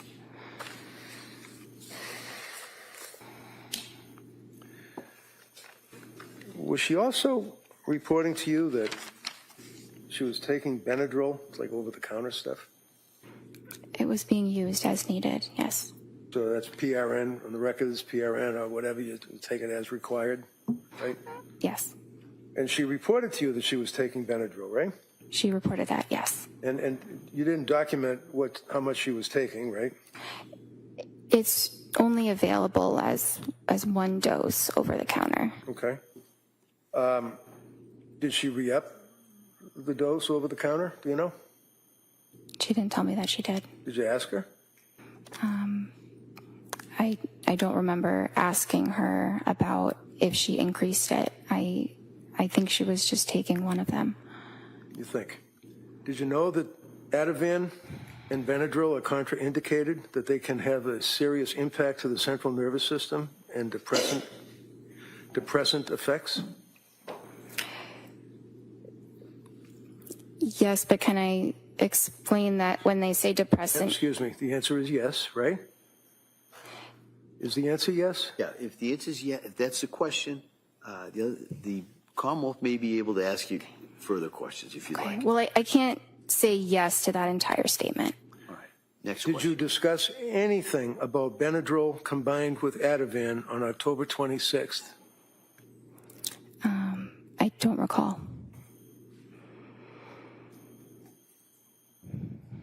On October 26th, was she still worried about suicidal thoughts? She denied that. And on October 26th, how did she deny that? Do you have that noted in your record? I do. And what does it say?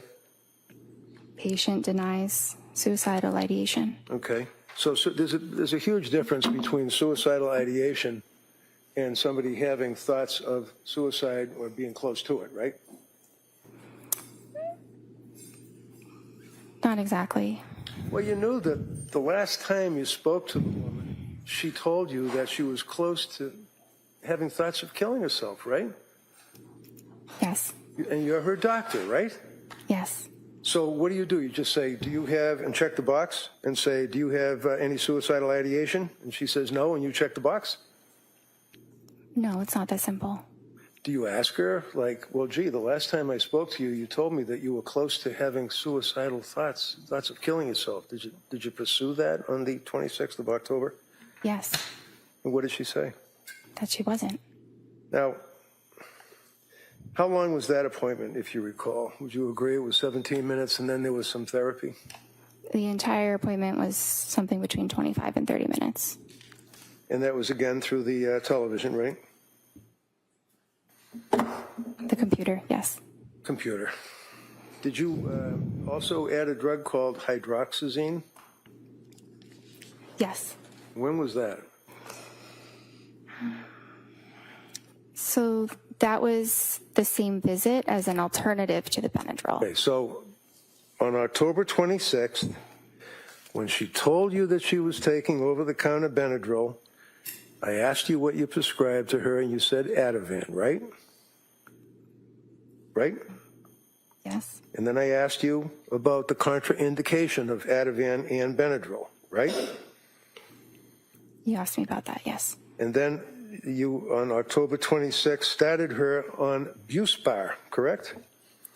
Yes. And what is the purpose of Buspar? Is that for anxiety? Yes. And what kind of drug is Buspar? It doesn't really fall into a class, but it does act on serotonin. So it's another, similar to an SSRI, right? It's kind of like a more mild version of an SSRI. Okay. So she's on Benadryl over-the-counter, Ativan, which is a benzodiazepine, Buspar, which is an SSRI, and then you prescribe hydroxyzine on the same day, right? They weren't all to be taken at the same time. What's hydroxyzine? Hydroxyzine is an antihistamine. Okay. Is that over-the-counter, or is that, can you just buy that over-the-counter, or do you have to go to the back where the pharmacist is? You have to go to the pharmacist. Okay. And as far as you're concerned, she was taking the medications as she was required, right? That's what I was told. I'm sorry? Yes, that's what I was told. Did you, by her? Yes. And did you at any time tell her that she should keep a diary of her medications and keep a diary of any side effects that she has? I didn't instruct her to do that. You don't have to instruct somebody to do anything, but did you recommend it? Like say, hey, if you're on all these meds, if you're having an effect, you should write it down. When, time, date, anything like that? I didn't tell her to do that. Would that be helpful? Maybe, but usually we go through all of that in the appointments, and we met very frequently. Now, you'd agree with me that at this point, prior to the next appointment, which was November 2nd, she had gotten significantly worse, even after all this medication that you had been prescribing, right?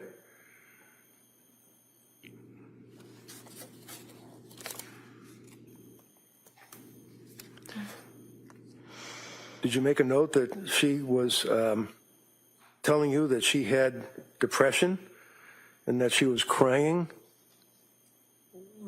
had more anxiety, insomnia had increased, brain fog, and worrying about suicide?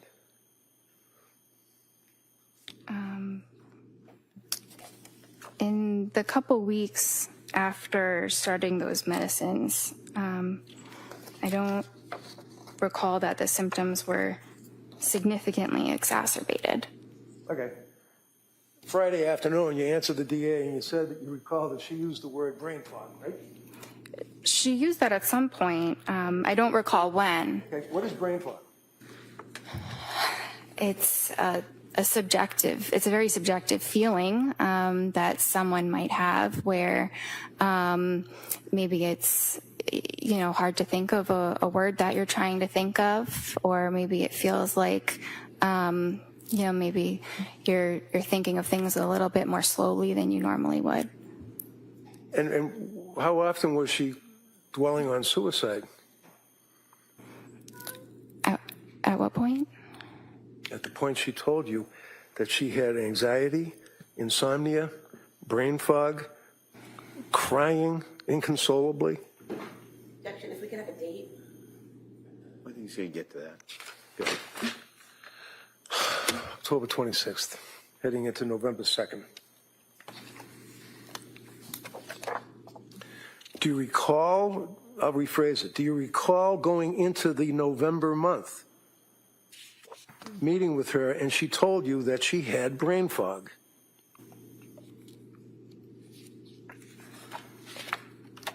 It was mentioned at some point. I Okay. don't see that on the 26th specifically. All right, so let's talk about brain fog. Did you ask her what that meant? Because when you say subjective, that means that's her interpretation. That's in her head. She's telling you, right? Yes. As opposed to objective, which would be what people in general would think, right? Yes. So when she's telling you, in addition to the anxiety, in addition to the crying, in addition to the stress that she was undergoing, she was worrying about suicide, she talked about brain fog. So you must have asked her, what does that mean? Subjectively, what does that mean? Subjectively means in the patient's, own opinion. That's what their experience is. Okay, so she's the one that's inside her head, right? Yes. So what were the symptoms? What is it? When a patient tells you that they have brain fog, is that something you would consider as being a potential side effect of the medications that you would put her on? It depends. On what? I mean, sometimes it could be, and sometimes it could be unrelated. It's a symptom of depression as well. So sometimes it's hard to tell what it's attributed to.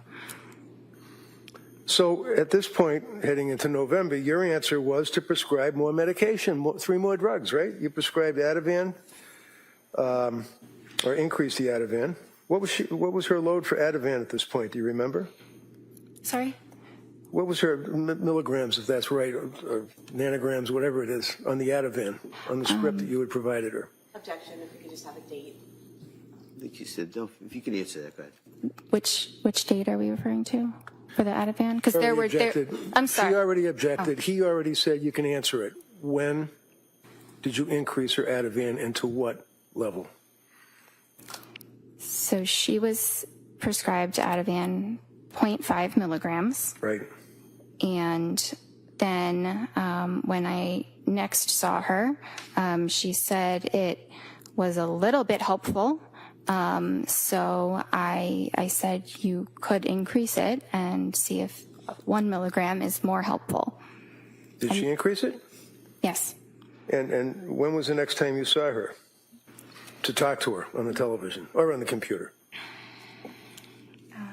Well, I saw her on the 26th, and then I saw her on the 31st. I'm sorry. How was she on the 31st? Halloween. Sorry. How was she? That's not my note. That's her therapy note. Okay. So how about this November 2nd? Was that the next time you saw her? I saw her on November 2nd. And she told you that she was hesitant to use the medications, the Buspar and the hydroxyzine, right? She said she was hesitant to try the Buspar. She was scared of the drug. She was scared of the drugs, right? She was afraid to take a medication. She wasn't doctor shopping and asking you to give her drugs so she could get high. She was asking you for help. Isn't that right? Yes. And she was afraid to take the drugs and told you that she was afraid to take the drugs, right? She told me she was afraid to take the Buspar. Did you advise her or counsel her or give her therapy about that? Validations? Yes. And what did you tell her? Well, I advised her of, the the risks. What were the risks? Well, the risks of medicine, like we had said, sedation or dizziness. Okay. How about interfering with sleep? Buspirone doesn't usually interfere with sleep. Not usually? Did you ask her about any thoughts of suicide or being close to having thoughts of suicide? Yes. Did she indicate to you that she had any thoughts of suicide at all? Not at that date. Did she use those words, or is that a box that you checked off? I don't remember her exact words, but we talked about suicide or, thoughts of hurting yourself. Right. And there's a distinction between, in your records and the notation, between suicidal ideation and I quote, worrying about, thinking about suicide. Would you agree with that? Yes. And what did she mean when she told you, as her doctor, that she was worrying about, thinking about suicide? You mean in the prior appointment? I'm talking about a woman that's sitting in front of you on your television or your computer telling you that she was worried about thinking about suicide. Well, on the second, she didn't say that. Okay. When was the next time that she told you that she was worried about or thinking about or suicidal ideation?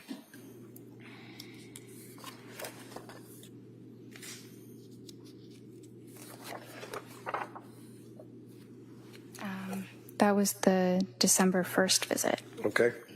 So go back to the November 2nd visit. Would you agree with me that she, after you talked with her for that period, however long it was, that you then brought up 4 medications to her, recommending that they might be safer, and I quote, safer alternatives?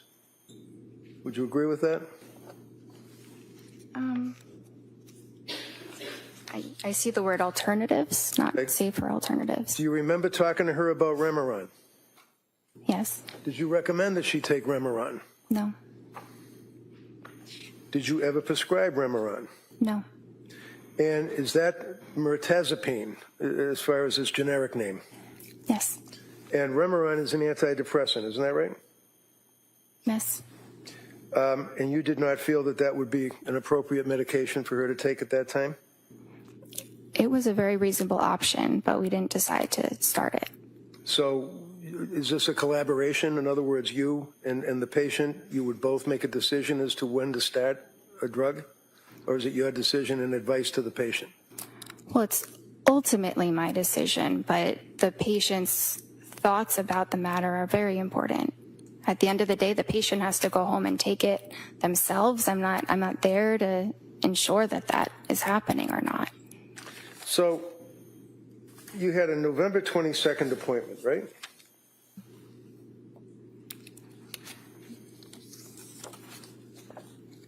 Yes. And it was at that time that she told you that she had been to see South Shore Perinatal Clinic, right? Yes. And did she tell you why she was seeing someone from the South Shore Perinatal Clinic? I think she told me that it was because they were exclusively focused on treating perinatal conditions. Yeah, but so were you, right? Not exclusively. I'm a general psychiatrist. I see. And did she mention the name of any doctor or nurse practitioner that she was seeing at the South Shore Perinatal Clinic? Yes. Who'd she mention? I think she said something about Julie. Paul? Yes. Okay. And a woman by the name of Nurse Gelada? I heard her name a little bit later, but Okay. yes. Did she advise that, in fact, by script, she was using Ativan and Benadryl, and you told her to taper off the Ativan at that appointment, right? Had she tapered off the Ativan? I think I had told her I gave her a prescribed taper prior to that appointment. What does that mean? What does that mean, you gave her a prescribed taper? So I told her that she should reduce her dose by 0.25 milligrams every 2 weeks until the medication was stopped. Did she do that? I mean, I don't believe that she completely stopped it, no. No? You don't believe, or she didn't? Well, Trying to give the jury facts. Yeah, she said she was taking Ativan, so no, she didn't completely stop it. Had she tapered? I'm not sure how much she had reduced the dose because I wasn't prescribing it again. Right.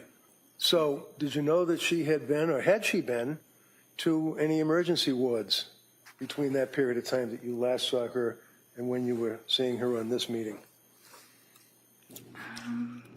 I know she went to the ER, but I think it was after that. Okay, which ER did she go to, do you know? I think she went to Mass General. Do you know why she went to the ER? Because of depression. So, was she treated at the ER? Did they make any, to your knowledge, as her doctor, make any recommendations? I'm not sure what they told her, but they ultimately Go ahead. Discharged her. They didn't admit her. Go ahead. Sorry. That's all right. Was she put on any medication? Not from the ER. When you looked at the records from South Shore Perinatal Clinic, what did they indicate about suicidal ideation, worrying about suicide, close to suicide, anything? I didn't have access to those records. You're going to keep your voice up so everybody can hear you. You what? I did not have access to those records None. because we're a completely separate clinic. Seriously? Objection. She's visiting with you as a patient and you can't access her medical records? Is what you're telling this jury? I did not have access to them, no. Could she have signed a release, a HIPAA form? Yes, she could have. And you could have got the records, Yes. but you didn't. I did not feel like it was necessary because she provided all the relevant information about her treatment there. How do you know? She's got mental disease and she's seeing you and she's on all this cocktail of drugs. How do you know that she is an accurate historian at this point in her life?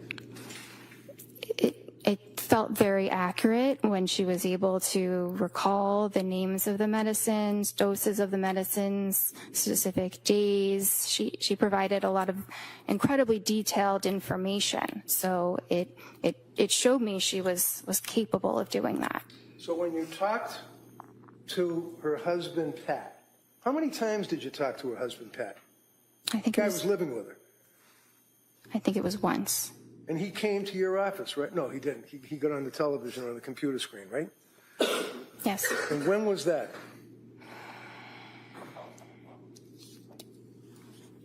I think it was the December 16th visit.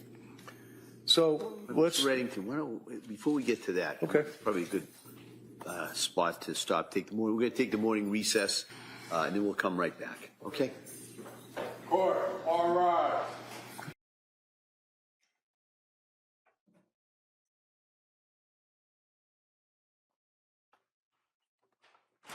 This court's now in session. Please be seated. Your Honor, for the purpose of the record, we return back to the trial of Commonwealth versus Lindsay Clancy. All parties are present, including the defendant and the 18 jurors. All right. Thank you. Mr. Reddington. If you would just please look at your medical records that you have in front of you, I believe, and just go back to the October 20th, where you have, I believe it's called interval history. I had trouble hearing the date. Can you repeat that? Sure, October 20th? Sorry.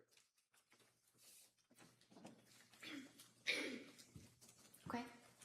So looking at the interview history, that's when that you decided to start Zoloft. It says a week ago, right? That's when the patient started it, yes. Okay. And she then increased the dose, and it says last night, right? Yes. And what was she telling you on the computer screen when you were talking to her? What did she say about increasing the dose of the Zoloft? That that she felt awful. She couldn't sleep, had insomnia, which became worse when she increased the dose. She didn't want to eat. She was having diarrhea. Food felt really unappealing. She was more depressed on it, crying all day yesterday, which is not normal for her. She had some mental fog and was terrified to start something new. Did she also tell you about her anxiety level? Anxiety was really bad even before med. Now, hard to differentiate. Overnight racing thoughts, paranoid of getting suicidal thoughts, something bad happening, doesn't want to be alone. That must have given you concern that you had a pretty sick patient on your hands at that point, right? I was concerned, yes. So you gave her some therapy, did you? I gave her some therapy in conjunction with discussing all of her symptoms and assessing her and managing the medication. Okay, and again, I apologize. You have to keep your voice up so people can hear you way down here. So when you say you were talking about the symptoms, and what did you do? Just talk about the same thing that we've just gone over, the symptoms? There were a number of them to discuss in more detail. That's the summary of them. Okay. So did she discuss it in detail? Yes. Did she tell you that her symptomology at this point on October 20th was so bad that she had to have her mother come and stay with her? Her mom was coming to provide support, yes. She wasn't coming to provide support. She was coming to stay with them, to live with them, wasn't she? Yes, I don't know for how long, but yes. Did you bother to ask her? Why is her mother having to stay with them? Because she needed some help. Do you know how long her mother stayed with her? I don't. Do you know that she ended up sleeping in the basement? I don't. Do you know that she ended up sleeping with her mother? I don't. So you decided that you'd stop the Zoloft and you would monitor closely, right? Yes. What does that mean, you'd monitor closely? I saw her the next day, so that's monitoring, an example of Okay. monitoring closely. So this would be on October 21st that you saw her the next day, is that correct? Yes. Now, on the 20th, you made reference to the fact that you also recommended that she try fish oil and things of that nature, natural remedies. Yes. You also wanted to look into what's called Zulresso, Zuresso. Yes. What's Zulresso? It is a treatment for postpartum depression. And when you say that you were looking into it, what did you do? Did you find out if it was available and if she could participate in the program? I did some digging online to see where it is done and how to do it. I hadn't officially recommended it, so I had not started that for her. It's not really an easy medicine that I can just start It's not because what? I'm sorry. sorry, it's not a medication I could start on my own. It is it's infused through an IV in a hospital, so it's a bit difficult to coordinate. It's a 60-hour infusion, right? It's a long infusion. That sounds right. And it's about 2.5 days of infusion, and it has to be under hospital circumstance, and the only hospital around here is in Rhode Island, right? Yes. And did you ever recommend that she do that?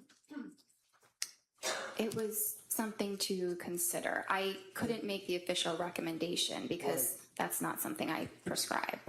Why? Because you can't pick that up at the pharmacy. Well, no, obviously you have to go to a hospital setting and basically have an infusion through your veins for 60 hours or 2.5 days. But why didn't you look into it or recommend that she do that? Well, I did look into it. So what happened? She ended up actually going to a partial hospitalization program at the hospital that does it. I don't believe the program was completed, but she went, And I advised her to discuss it with them because they have access to that medicine. I don't have access to it. Of course not. Is this Women and Infants Hospital in Rhode Island that you're talking about? Yes. So when you looked at the medical records for the Women and Infants Hospital, did they make reference to your inquiry for Zulresso? I never received records from Women and Infants. Did you ever look at them, or even online? Online? Yeah, like online, like you do when you talk to patients. No, I never had access to them. Why? Like, it's similar to South Shore. It's a completely separate hospital that I don't have access to. I don't work there. Well, of course you don't work there, but you're a doctor and you're treating a patient who's got medical records that you could access through a HIPAA release, right? Yes. Why didn't you do that? Well, she didn't ultimately end up having any treatment there, so it didn't seem necessary. She didn't end up having any treatment there, so it didn't seem necessary. You can't just walk into that place and say, hey, I'd like some Zulresso, can you? I don't exactly know how it works.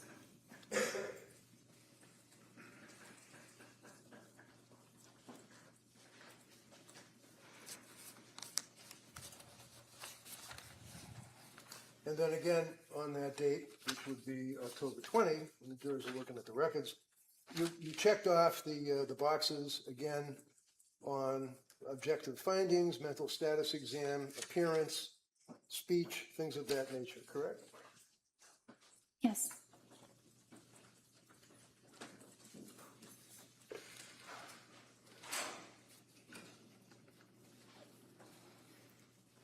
Excuse me for 1 minute, Judge, jurors.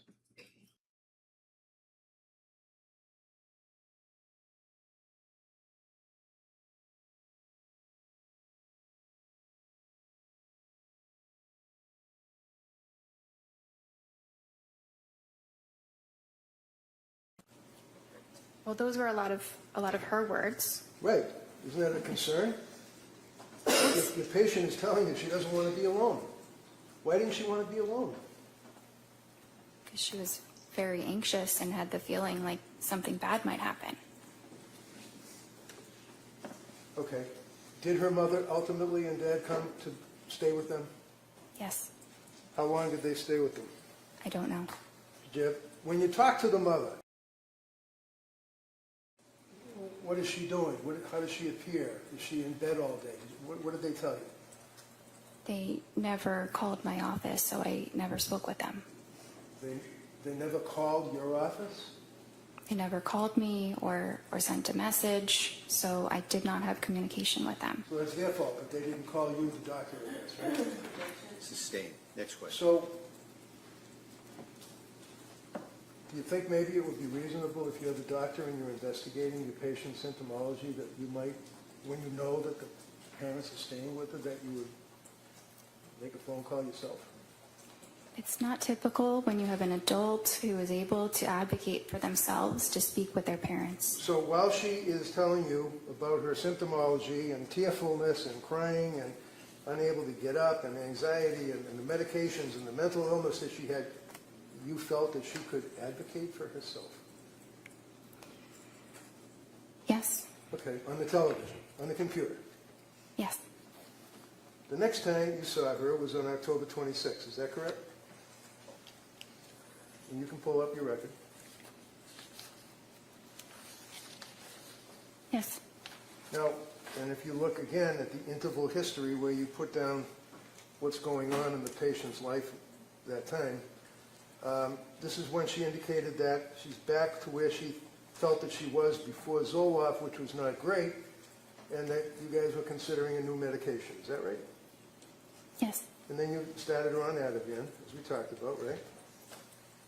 Yes.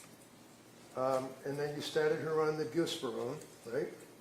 Well, she had already been started on the Ativan, and then we added the buspirone.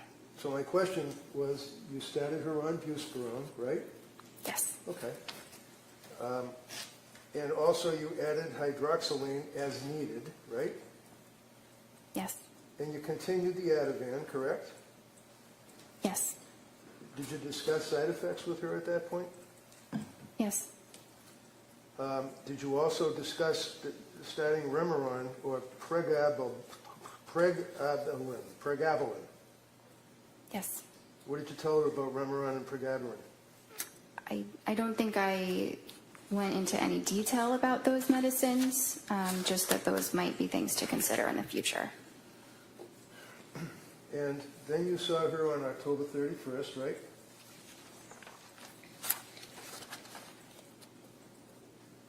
That was her, I think that was just a therapy appointment with a different provider. Would that be Jennifer McAllister? Yes. So it's a different provider in the sense that she works for Astor, right? Well, yes, it just wasn't myself. Right. So on October 31st, they did a suicide assessment, or she did, right, McAllister? I wasn't there. Well, I know you weren't there, but these are medical records that have been introduced into evidence that the jury's going to have in the jury room. Objection, is that a question? No, good. Next question. McAllister did a suicide assessment, apparently, right?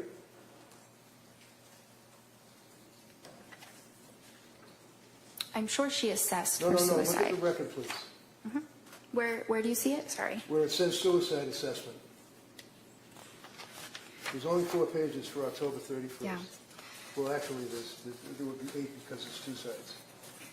So that is the assessment that you go through. If somebody reports any thoughts of suicide, then you ask those questions, which go into a lot more detail about them. So here you have a patient who's already reported to you as a psychiatrist that she's got suicidal ideation, worried about suicide, worried about killing herself days before October 31st, and a suicide assessment was done by McAllister, right?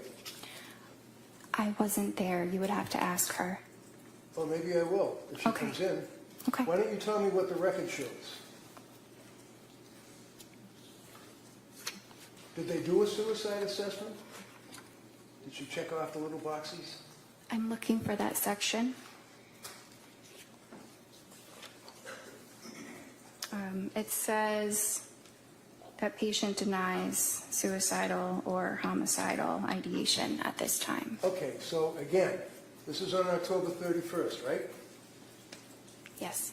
The patient, within a period of a couple of days and meetings with you, that McAllister has access to because the records are within your business, right?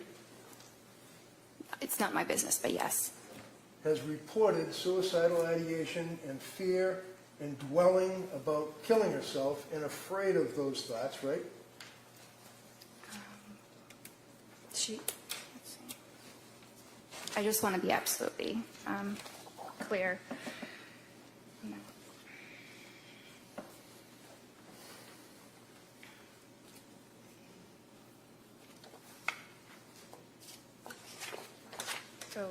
So yes, a little Yes, while yes, yes. earlier, she had voiced those concerns. Right. So as a result of voicing those concerns, is it your understanding that McAllister did not do any of the suicide assessment questions because Lindsay reported that she wasn't suicidal? It appears that she asked about Right, suicidality. you already told us that. I'm asking you about, excuse me, Hold on. Ask the next question. Go ahead. thank you. I'm not asking you, you told us 3 times now that she said she was not suicidal when she spoke to McAllister. I'm asking you about the suicide assessment for the 3rd time. You see it in front of you? Yes. Okay. Can you tell me, did Lindsay answer any of the questions that were asked over the 2 pages, possibly 3, of the suicide assessment? Yeah, 3, done by McAllister. I don't see anything written here.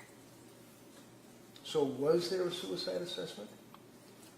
I don't know because I wasn't there. I don't know what the And you don't know conversation from looking was. at the records, right? From looking at the records, I don't see evidence of additional suicidal questions beyond asking if it was there or not. So, the suicidal assessment, doctor, is in the medical records. It consumes almost 4 pages, does it not? Yes? Yes. Okay. And all of the questions, like asking, have you felt life is not worth living? Is death something you thought about recently? Are you dwelling on that? What leads up to the thoughts? What are the thoughts? All those questions, right? For 4 pages, right? Yes.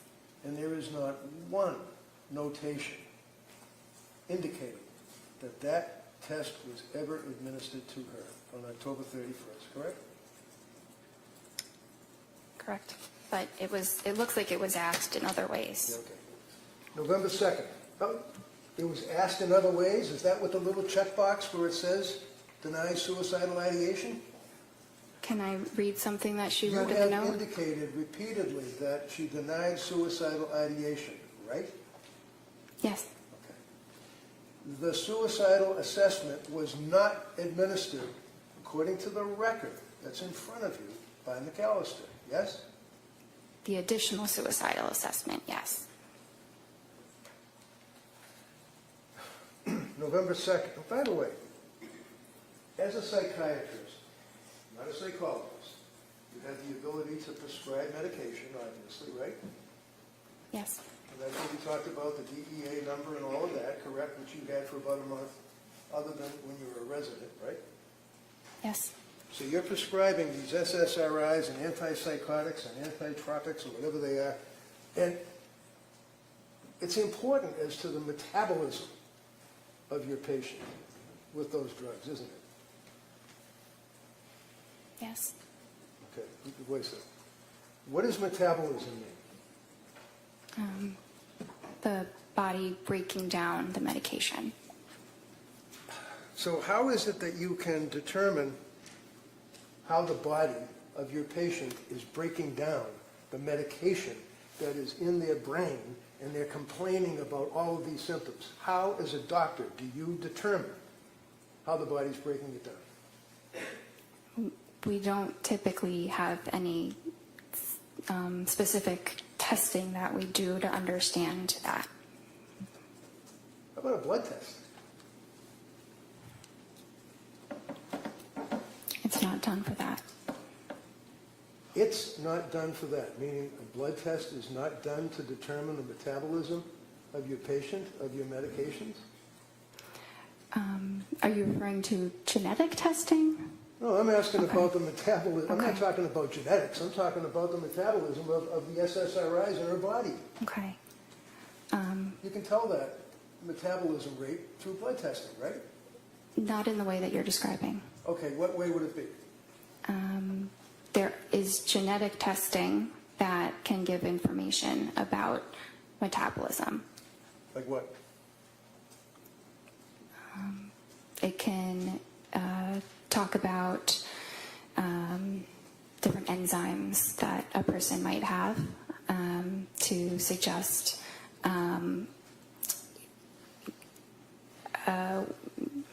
it provides information about the enzymes that a person might have the genes for. Okay, so it provides the enzymes that a person might have the genes for. Forgive me, I'm having difficulty with that. What does that mean? It's a little complicated. Yeah, you don't expect a patient that's going through what she was going through to understand that, would you? No, Did you guys do the enzyme test? they are not typically done. Why? Because, again, it's genetics Does and insurance cover it? She's in the middle of answering. You finish that answer and I'll allow a follow-up. Go ahead, Doctor. so it's not as simple as testing for an enzyme or not. You can test someone's genome, like we have the ability to test the entire human genome now, but which is great, but the clinical use of that is not there yet. So while we can test these things, it does not yield meaningful clinical information, so it is not commonly done. What is the, sorry, What is the Cytopro P4-50 system? That's one of the enzymes that I'm talking about. So the Cytopro P450 system talks about and tests for the breakdown of psychiatric meds in the blood, right? It's not in the way that you're describing. It doesn't All tell I'm you what describing is that medicines it's to a Hold test. on, again, one at a time. Finish the answer and then you can ask follow-up. Go ahead, Doc. It just, yes, this is a test that is done, but it doesn't tell you what medications a patient will do better on. It's not useful in that way. So what's it useful for? I mean, I don't find it terribly useful. How long has the Cytopro P450 system been in use in your field? I'm sorry? How long has the Cytopro P450 system been in use in your field, psychiatry? Well, it's an enzyme in the body. Well, I know what it is. I'm asking you about the system, the testing. How long have they been using that? The genetic testing, maybe a whatever few it is. years. It's very new, Very new. Does insurance cover it? sometimes. Sometimes. So it is nevertheless a legitimate test to determine the breakdown of psychiatric meds in a patient's blood, correct? It exists, yes. It exists. Well, it exists, but you didn't use it, right? It would not have made a difference In what? In your opinion? in her treatment. Because you go by the checks in the checkbox and what she self-reports, right? No, not just the checks in the checkbox. Oh. In any event, tell me about the thyroid. The Tell me thyroid? about the thyroid. It's an organ in the human body that regulates hormones. And what, if any, import and impact do thyroid levels have on your evaluation of a woman who is in the throes of postpartum depression? They don't. What is the purpose of a test to determine the thyroid levels? Well, you can test something like the TSH. Well, I don't know what a TSH is. I'm sorry. What is a TSH? Thyroid stimulating hormone. Okay, thank you. That's something that can be tested typically by maybe a PCP, primary care, or endocrinologist if they have concerns about someone's thyroid function. Were you aware of a study that was a major study that was peer-reviewed? What does peer-reviewed mean in your business? That it was reviewed by other researchers in a similar field. And the report or the article or whatever it may be has to be approved by the peers that are reviewing it before it can be published, right? Yes. And you'd agree with me that in the medical field, it's a big deal to have publishing articles on your resume, right? Yes. And how many articles have you published about postpartum depression, postpartum psychosis, anything? I have published something, but it's not a full article. It's just a small thing. Okay. Are you aware of the psychiatry magazine article dealing with, in 2021, thyroid function in postpartum psychosis, an exploratory study? Have you ever heard of anything about that, let alone read an article about it? No. Are you aware that there are studies that have compared thyroid function between psychosis with postpartum onset, PPO, psychosis without postpartum onset, PWPO, and normal postpartum? You aware of that? No. Well, you're supposed to be an expert, or you specialize, or you have an interest in treating women that have suffered from postpartum, correct? Yes. Have you written any articles at all about postpartum depression, anxiety, psychosis? No, I'm not a researcher. I'm a clinician. Have you read any of the articles, such as thyroid function in postpartum psychosis? I've read many articles. There are thousands. I have not read that specific article. Thousands? Thousands of articles on postpartum psychosis and the thyroid? No, not on that specific topic. So, when the Astor doctors are treating a person like Lindsay, it's your testimony to this jury that testing, whether it's blood testing or whether it's the cytochrome P4 testing, is not necessary because Jennifer Tufts doesn't think it's necessary, right? It does not yield information that would influence treatment. Really? So if there was elevation in the thyroid, that wouldn't impact on your treatment at all, your evaluation, your investigation? Sorry, I thought you had mentioned the cytochrome issue. Are we talking about that one, or are we talking about the thyroid? Talking about the thyroid. Okay. Yeah. So if Can there you were repeat? tests that revealed elevation in the thyroid level, is it your testimony that you wouldn't care? If I somehow found out that a patient had elevated thyroid levels, I would advise them to talk to their primary care or maybe get an endocrinologist to discuss it. Did you ever recommend that Lindsay get an endocrinologist? No, she And the did reason- not. The answer is no. And you basically did not have any information that you could use to even realize that there might have been a thyroid issue with this woman that was postpartum, right? Because you didn't do any blood tests. There was no clinical reason to obtain a blood test. All right, so you continue on with your meetings by the computer, correct? Yes. November 2nd. You can get November 2nd out. You got it? November 22nd? No, it looks like November 2nd. I apologize. That's what I'm looking at. Tufts, Jennifer, MD, Clancy, Lindsay. Follow-up note, November 2nd. Yes. Okay. And you're still diagnosing her with generalized anxiety disorder, GAD, right? Yes. You add in there an adjustment disorder with depressed mood, I guess because of what she had been telling you, right? Yes. Okay. Looking at the psychiatric condition, you note that it's improving. Right? Yes. And then you determine that you will decrease the Ativan to 0.75 milligrams for 2 weeks, and then decrease it to 0.5 milligrams for 2 weeks, and consider alternatives for sleep anxiety. Is that correct? Yes.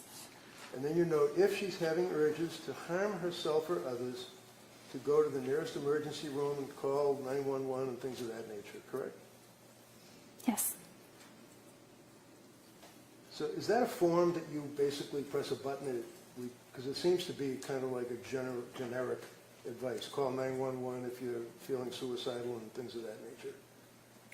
Well, that's advice that we provide for every single patient. Okay. And then you note that half the encounter was on counseling or coordination of care on November 2nd, right?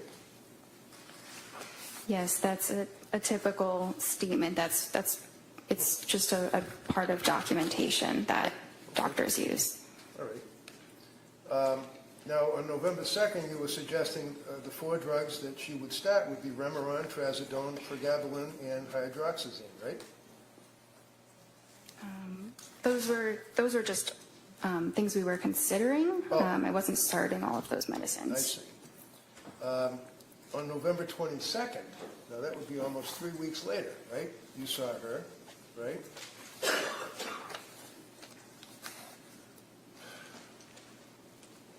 And did you ask her about whether or not she was still having suicidal thoughts or worrying about suicidal thoughts, for example?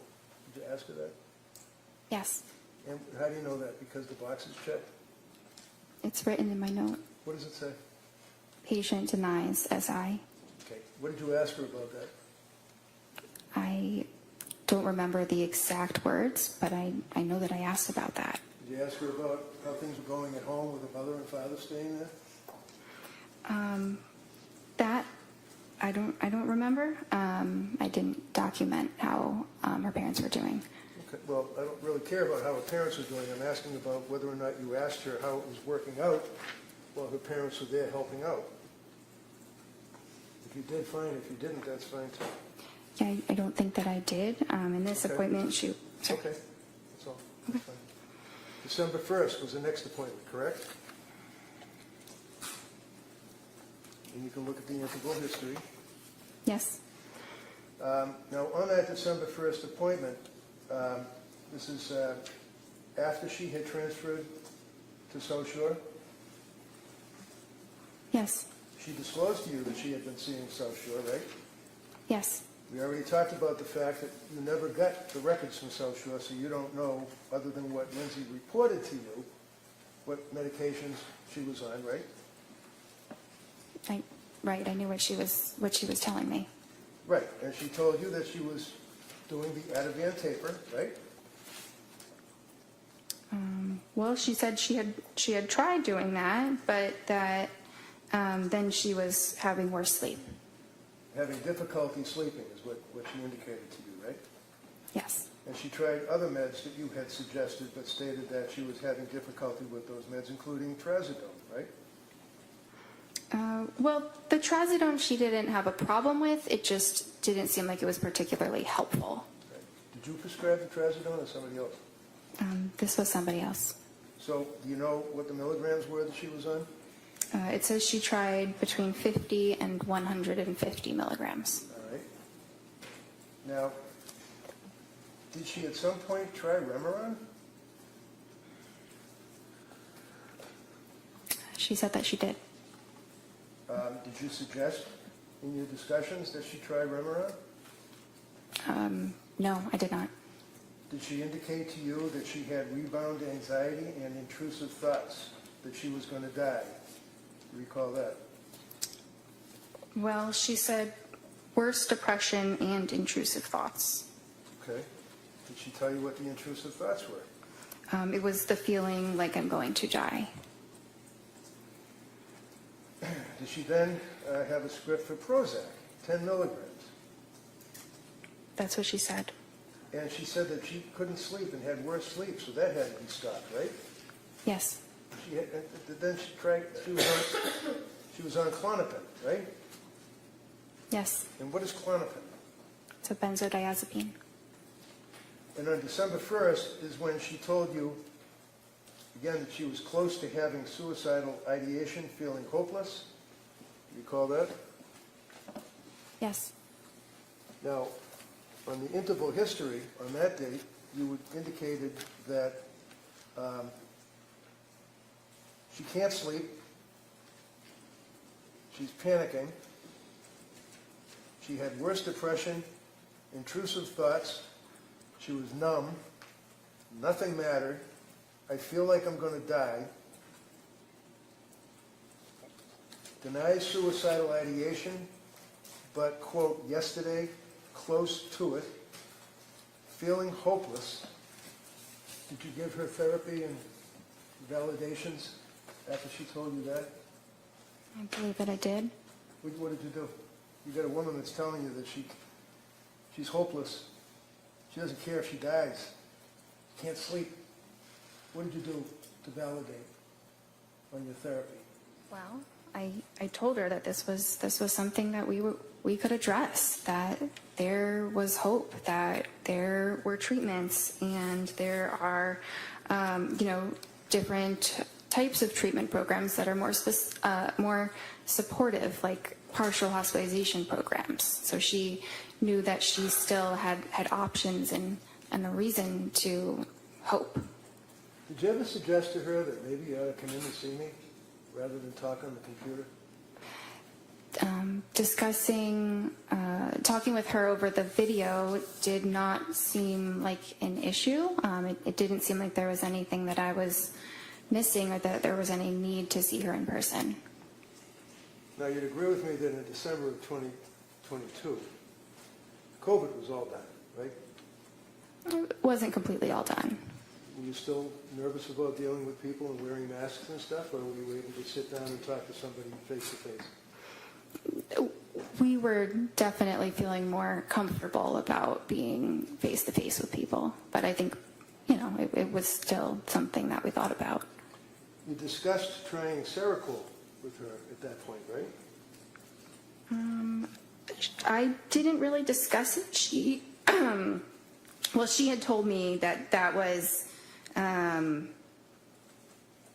something that she had discussed with her other provider. So looking at your notes, does it say also discussed trying Seroquel alone tonight? Your notes say that? It says yes, but I wasn't making a recommendation about the Seroquel. It was just a medicine I was providing her more information on. So you were telling her about the Seroquel? You're providing information? Yes, we were talking about the Seroquel Right. Why? because her other provider had recommended that she started it. What is Seroquel? It's an antipsychotic.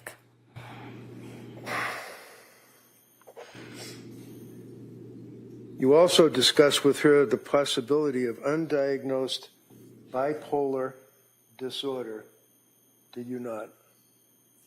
It was discussed. And undiagnosed bipolar disorder was, in your opinion, as a result of, not a reaction, but extreme reaction to the SSRIs, right? Not as a result of the SSRIs, but that Does your note say, and I quote, also discussed possibility of undiagnosed bipolar disorder given extreme reaction to SSRIs and insomnia, period. Does it say that? Yes. Those are your notes, right? Yes, the way you were saying it made it sound a little bit different before, but that's exactly what I wrote. I read it directly from your note, right? How did I make it sound different? I don't know. It sounded different the first time you said it than the second. So did she have bipolar? No. Did you make that decision that night, that day? I assessed that with her pretty much every time that I saw her, and she never had mania. What about mood stabilizer like Lamictal? Did you discuss that with her? Yes. What is Lamictal? It's an anticonvulsant, but it's used in treating mood disorders. So what was the end result of your meeting with her on December 1st? What did you guys do? Did you give any recommendations, advice, anything? Yeah, well, so at this time, I was not prescribing her medications, but I was still concerned, not concerned enough that she was at imminent risk of hurting herself or anybody else, given what she said. But we had a plan for her to pursue a partial hospitalization program. Where was that? Well, the one that I had recommended was HRI.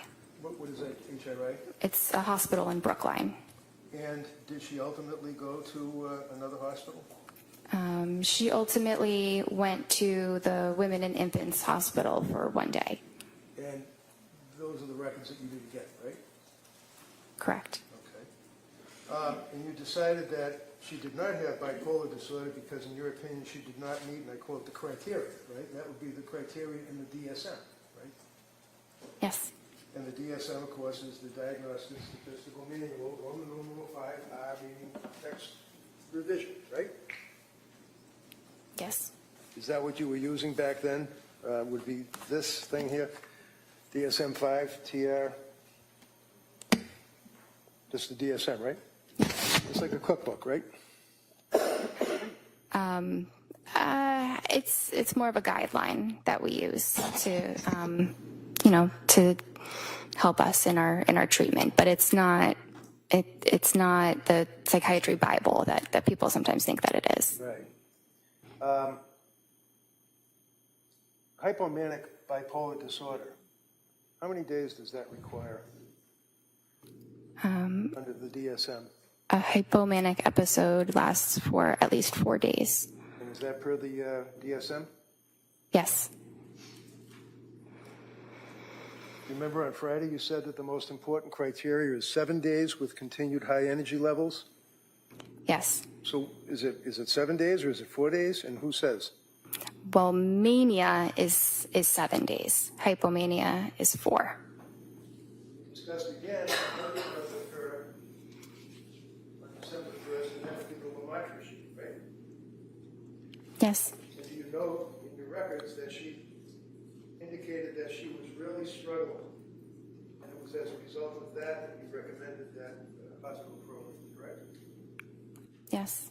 You agree that she had, in your opinion, a severe mental disturbance at that point that was manifesting itself? She had a maybe moderate heading towards severe. Moderate, heading towards severe mental issue, okay. You'd agree with me that she had increased anxiety, right?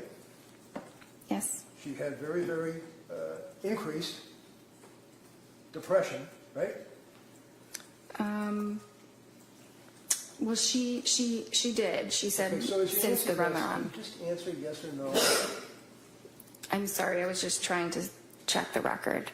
Okay, you can check the record all you want, but if I ask you a question respectfully, can you just not go on and ramble? Answer yes or no, that's all. It's sometimes impossible to do that. Oh, There's right. Listen, here, if you can't answer yes or no, just say you can't answer yes or no. If you can answer yes or no, answer it yes or no. That's how we do it, all right? okay. Thank you.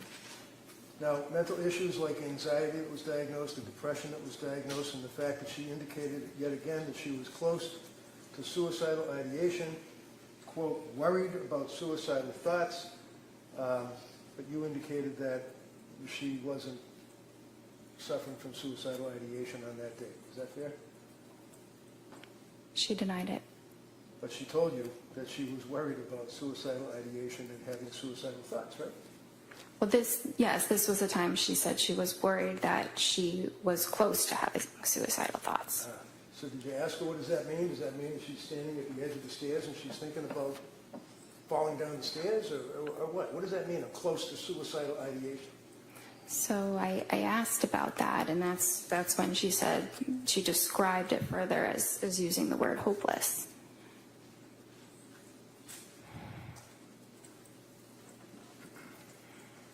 So did you prescribe the lamotrigine on that occasion or no? No.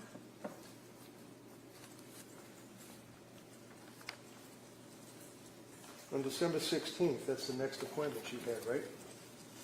Yes. That'd be 2 weeks later? Right? Yes. She was still not well, correct? She told you she was having a really rough time. She was sleeping, but she was still feeling very poorly. In your notes, does it say that she was having a really rough time? Yes. So when I asked you, if your notes reflected that she said she was having a really rough time, why do you feel compelled to say she was sleeping? Objection. Overruled. It's an important detail. Yeah, I guess. How about the rough time? What did that mean? What were the symptoms of having a really rough time for this kid? Do you want me to? Yeah, I'd like you to answer that.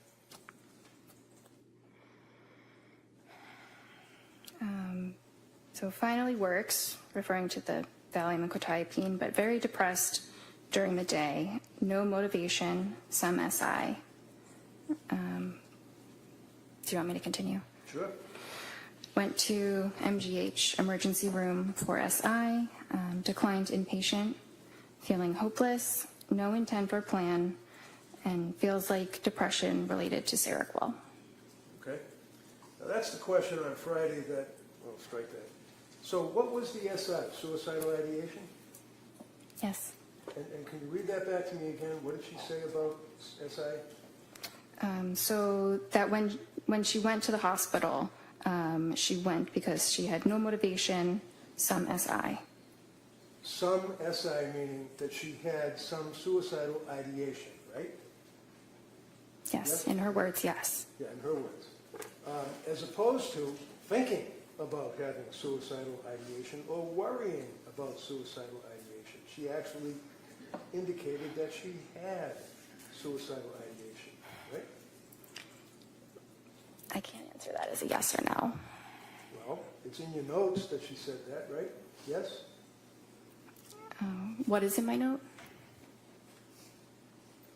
Do you understand my question? I'm a little bit confused right now. Can you repeat what your question is? Sure, of course. We spent some time talking about thinking about suicidal ideation, worrying about suicidal ideation. Now, saying she had suicidal ideation, right? She said it, yes. Well, this is the only source of information that you're getting, apparently, is what she's telling you, right? Yes. So what suicidal ideation did she have? Was she thinking of cutting her throat? Was she thinking of throwing herself off a building or running out in front of a car? What? No. What was she thinking of? So I asked her those important follow-up questions, and Like that's, so what do you mean when you say I'm feeling suicidal? Okay. And that's when she said, it means I'm feeling hopeless. And then I asked, do you have intention of hurting yourself? Do you have a plan for hurting yourself? And she denied those. And that's where you left it? I mean, I'm sure more was said, but that's the most important part of that clinical encounter. And did you give her therapy by the computer on that date, too? Yes. What did you do for therapy about her suicidal ideation and saying she wanted to kill herself? Well, we explored what that meant, and what to do if you're feeling that way. To do what? Call 911? To go to the emergency room. Did you discuss prescribing Seroquel to her, or was she getting Seroquel? Did Seroquel enter into your discussion at all? We talked about it. I was not prescribing it for her. What is Seroquel? That's an antipsychotic.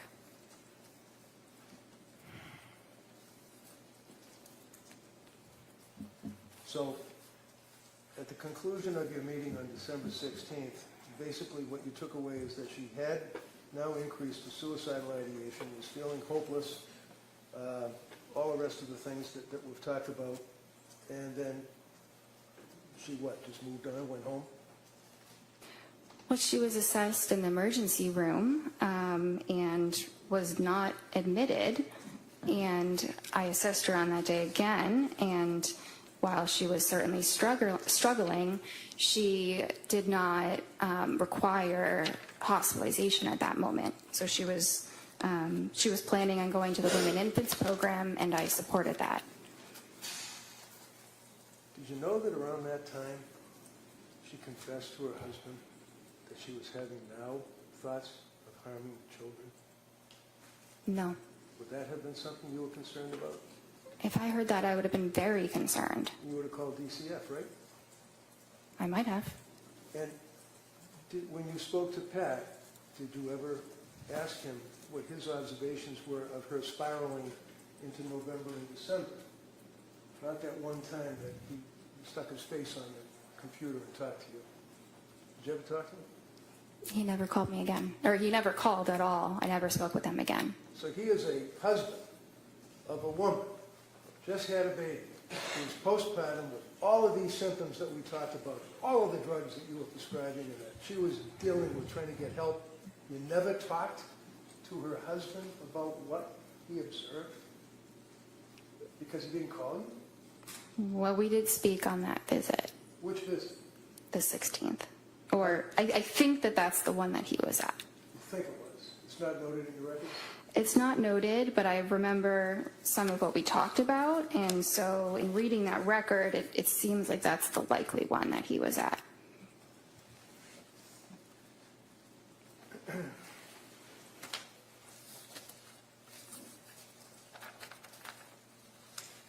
December 16th, on your objective findings, you note that her mood was depressed, right?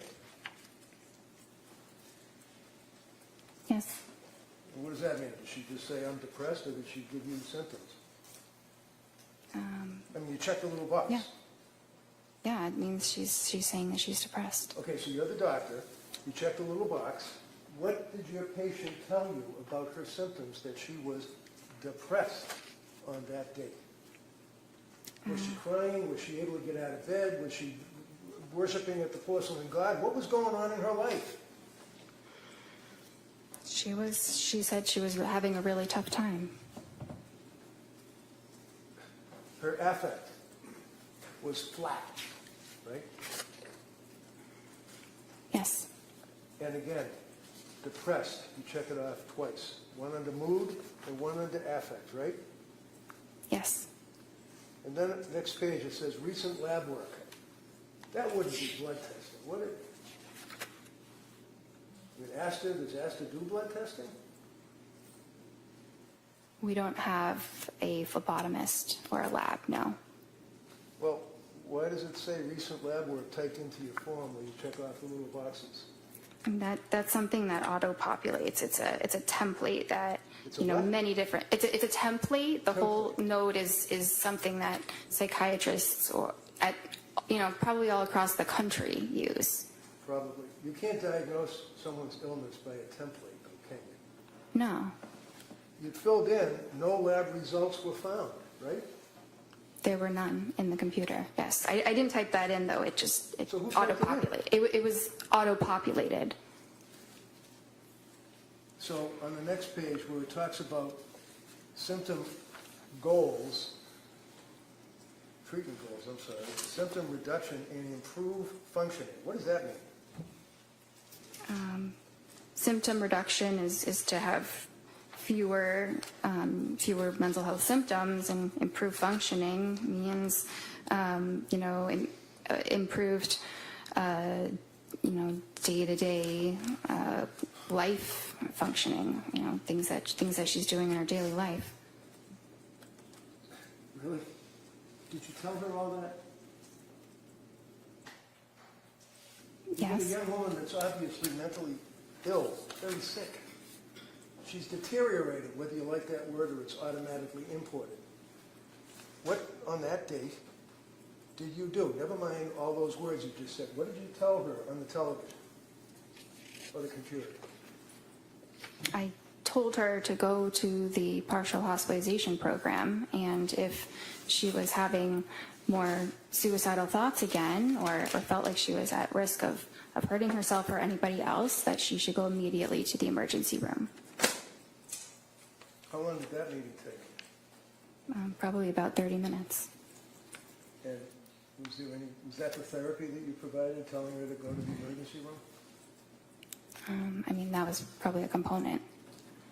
So the plan, excuse me, on December 16th was to follow up with women and infants, right? Yes. Did she? Yes. Do you know when? I don't know exactly the day. Shortly after. Then you were considering a brexanolone infusion, right? That's the Zolresso. That's the same thing in Rhode Island. Yeah.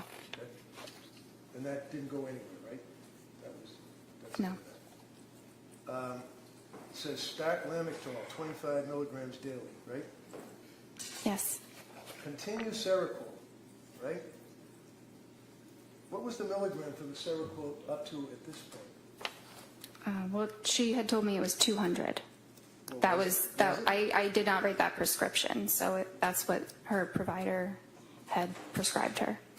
Okay, so you can ask somebody to show me the pill bottle. You can ask somebody to show me the CVS receipt. You can ask somebody that you can call to verify, right? I could. Yeah. But anyway, she said that she was on Seroquel 200 milligrams, right, and had stopped with the Valium, right? Yes. And then you go on with that form thing saying if you have urges to harm yourself or others, you got to call 911, crisis hotlines, and everything else, right? That's the next two paragraphs that are in that report, right? Yes. Was her mother and father still staying with her on December 16th, if you know, with Pat and the kids? I'm not sure. Did you ever ask anybody other than her how she was doing? I asked her husband when he was at the appointment. Yeah, that's the other appointment. How about now? We're talking December 16th into the month of December. Did you ever ask anyone how she was doing? Well, I think he was at that visit. You think he was at the visit? How did he tell? What did he say to you about how she was doing? He said she wasn't doing well. She's got an objection. Right. Objection. Overruled. Go ahead. He said she wasn't doing well. Anything else? Yeah, he felt that it might have been, his opinion was that it was related to when she started the Seroquel. He basically said you guys are turning her into a zombie, right? Objection. Were those his words? Overruled. I don't have that written. He may have said that. Does that kind of hit you, though? You might remember that. You might have been, as some people worry about suicide, you might be thinking in your brain that he did say you're turning her into a zombie. Possible. It's very possible. Next meeting after the December 16th, was it? Is it Yes. December 16th? Is that what we were just on? Yes. Okay. The next meeting was January 6th. Yes.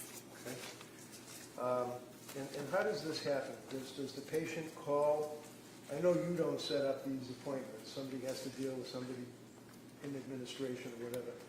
But do you, like, on December 16th, say to Lindsay, call me or set up an appointment for January 6th, or do they have to do it themselves? So at the end of an appointment, I typically will schedule their next appointment. So did you schedule January 6th? I think that one she scheduled herself. Yeah, that was the day after she got out of McLean, right? Yeah, usually the hospital coordinates the discharge appointment. Well, if I tell you that, in fact, the hospital told her to set up the appointment, and that within an hour, she set up the appointment. Is that in your notes? It's not in my notes, no. Do you remember that? That was a pretty big deal that she was in McLean, locked wards for 4.5 days, right? Yes? I mean, she's your patient, and she's really gone downhill bad, right? No, she wasn't doing well. And she admitted herself to the locked wards at McLean, right? Yes. And what was the diagnosis at McLean? I believe they diagnosed her with major depression. Did they recommend any medication? They took her off of the Seroquel. They took her Off of it. off. Okay. So, did you look at the McLean records? Yes, definitely. And those were imported easily because you're part of the same structure or whatever? No, but after someone is hospitalized, the hospital usually faxes it to their doctor. All right, so if I tell you that the McLean records are really pretty voluminous, that's not what they fax. They fax you like a 2-page discharge summary, right? Yes. You didn't get that by fax, right? No. So what did McLean tell you? Look in your notes.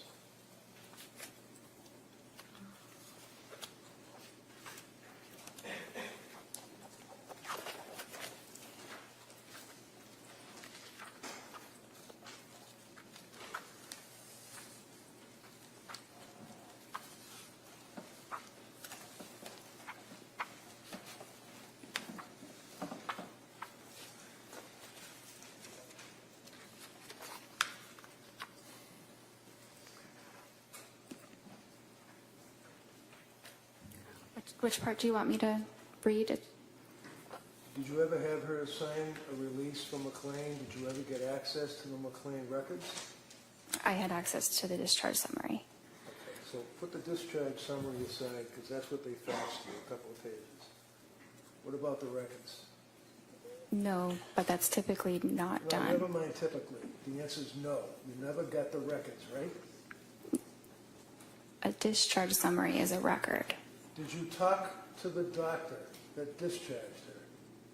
No, no one called me. Know what? No, no one called me. I wasn't notified about the hospitalization until she was discharged. So you just sit there behind your computer and wait for people, Patrick, wait for the doctor from McLean, wait for the sick person who's the patient to call you? And if these people don't call you, it doesn't exist apparently, right? No, not exactly. I had no way of knowing she was even at McLean. Well, you did once she got discharged, right? Yeah, but that was after the fact. Right. So did you care why she was in McLean? Of course, And why was she in McLean? because she was depressed. And what was the, does your record indicate that she was discharged yesterday under interval history?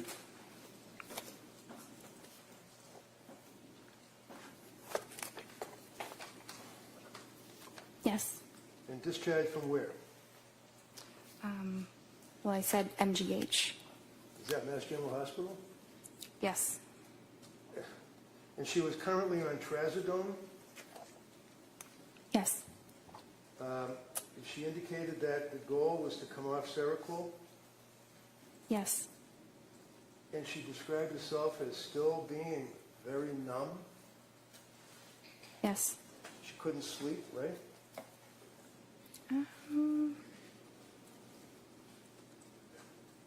That's not entirely true.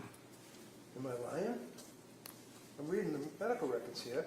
Sleep, taking Ativan and trazodone, slept 5 hours broken, wondering about increasing trazodone and switching to Valium. What does that mean? Well, it means she was having trouble sleeping. It wasn't that she wasn't sleeping at all. I see. Okay.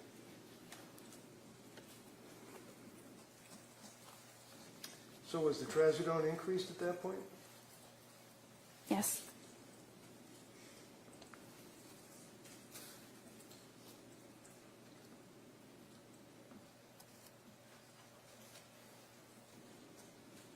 Yes.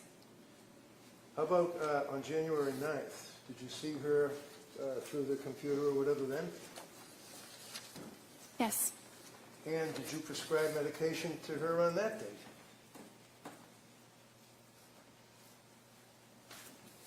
Yes. And was that diazepam? Yes. 14 count, 1 milligram? No, I'm sorry. 14 count, 5 milligrams. That sounds right.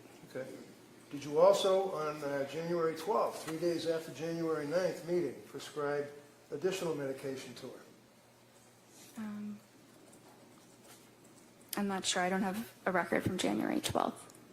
Do you recall on January 12th that, in fact, you prescribed trazodone 150 milligrams, 30 count? Yes. 3 days later, or a couple of days later, January 16th, you recall prescribing amitriptyline. Yes. What is amitriptyline? It's a tricyclic antidepressant. What does a tricyclic antidepressant mean? Well, it's an older antidepressant. It's called a tricyclic because it has 3 rings. If you look at the chemical itself, like a tricycle, but it's an older but efficacious medicine for depression and anxiety as well as insomnia. On January 16th, look at your interval history. She indicated to you that her mood was very low, no motivation, Yes. numb, Yes. able to force herself out of bed, taking care of basics, eating, concentration fine, caring for baby, bonding feels forced. Is that what she told you? Yes. Through the computer, right? Yes. what did that tell you? Were you concerned about this woman postpartum well within the year from the CDC at that point with these symptoms that she's telling you about? I was concerned that she was depressed. And in all of the times that you spoke to her, you'd agree with me that she appeared to be honest and forthright, telling you what she felt, right? That's what I thought she was, yes. Do you have any reason to think that she was lying to you? No. Diazepam taper on January 16th, 5 milligrams last 2 nights, slept for 4 hours, and then a light sleep, maybe 2 hours, stretches.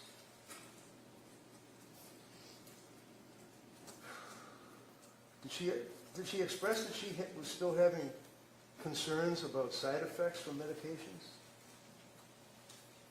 Not at that point. So what does ROS mean under interval history that we're looking at? Review of symptoms. Okay. And then it says patient denies SIHI, that'd be suicidal ideation, homicidal ideation, correct? Yes. Denies other questions or concerns, and you recommend a low dose of amitriptyline for depression, correct? Yes. Patient agrees with the treatment, and you guys were also going to explore ketamine treatment. Is that right? Esketamine. Yes. Now, did you know that she was on her computer looking up medication after medication after medication after medication, treatments, ketamine treatments, and all that? Did you know that? No. Did you ever ask her whether or not she was looking up the symptomology of pharmacology and having interactions between drugs? No. January 23rd,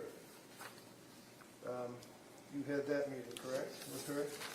Yes.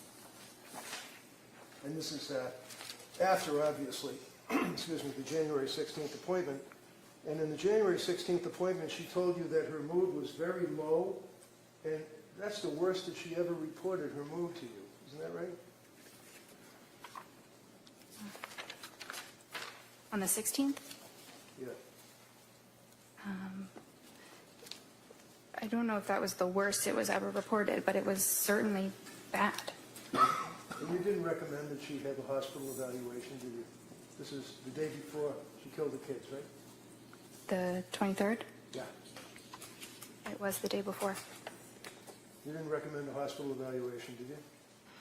No, there were no, The answer is no? no? They'll ask you all the questions they want. Okay. Your answer is no. January 23rd, Friday, you testified that she said her mood was depressed, and you noted that her affect was depressed and flat, right?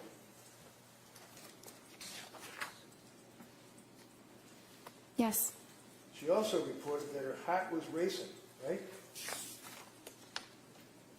Yes. She had no motivation, is what she told you, right? Yes. She told you that she had been feeling, numb and no emotion for 17 days straight, is what she told you, right? I'm not sure about 17 days straight, but that's how she was feeling. You didn't reach out to her mother and father at that point? They didn't call you, I guess, right? No. And Patrick didn't call you at that point, right? No. So she's sitting in front of her computer, getting help from her doctor on January 23rd. And what did you do? Well, I thought about how I could best help her, the medicines that she'd tried and what her current symptoms were, and it made sense to slowly titrate the amitriptyline so that we could get her to a dose that reduced her depression so that she would feel better. But you increased the amitriptyline. Yes. That pushed her over the edge, didn't it? I don't think so.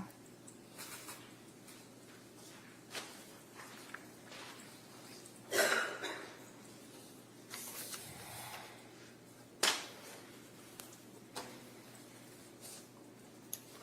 all I have. All right. Members of the jury, we're going to take the afternoon recess at this time, all right? Court, all rise. Jury, please sign the closing notebook.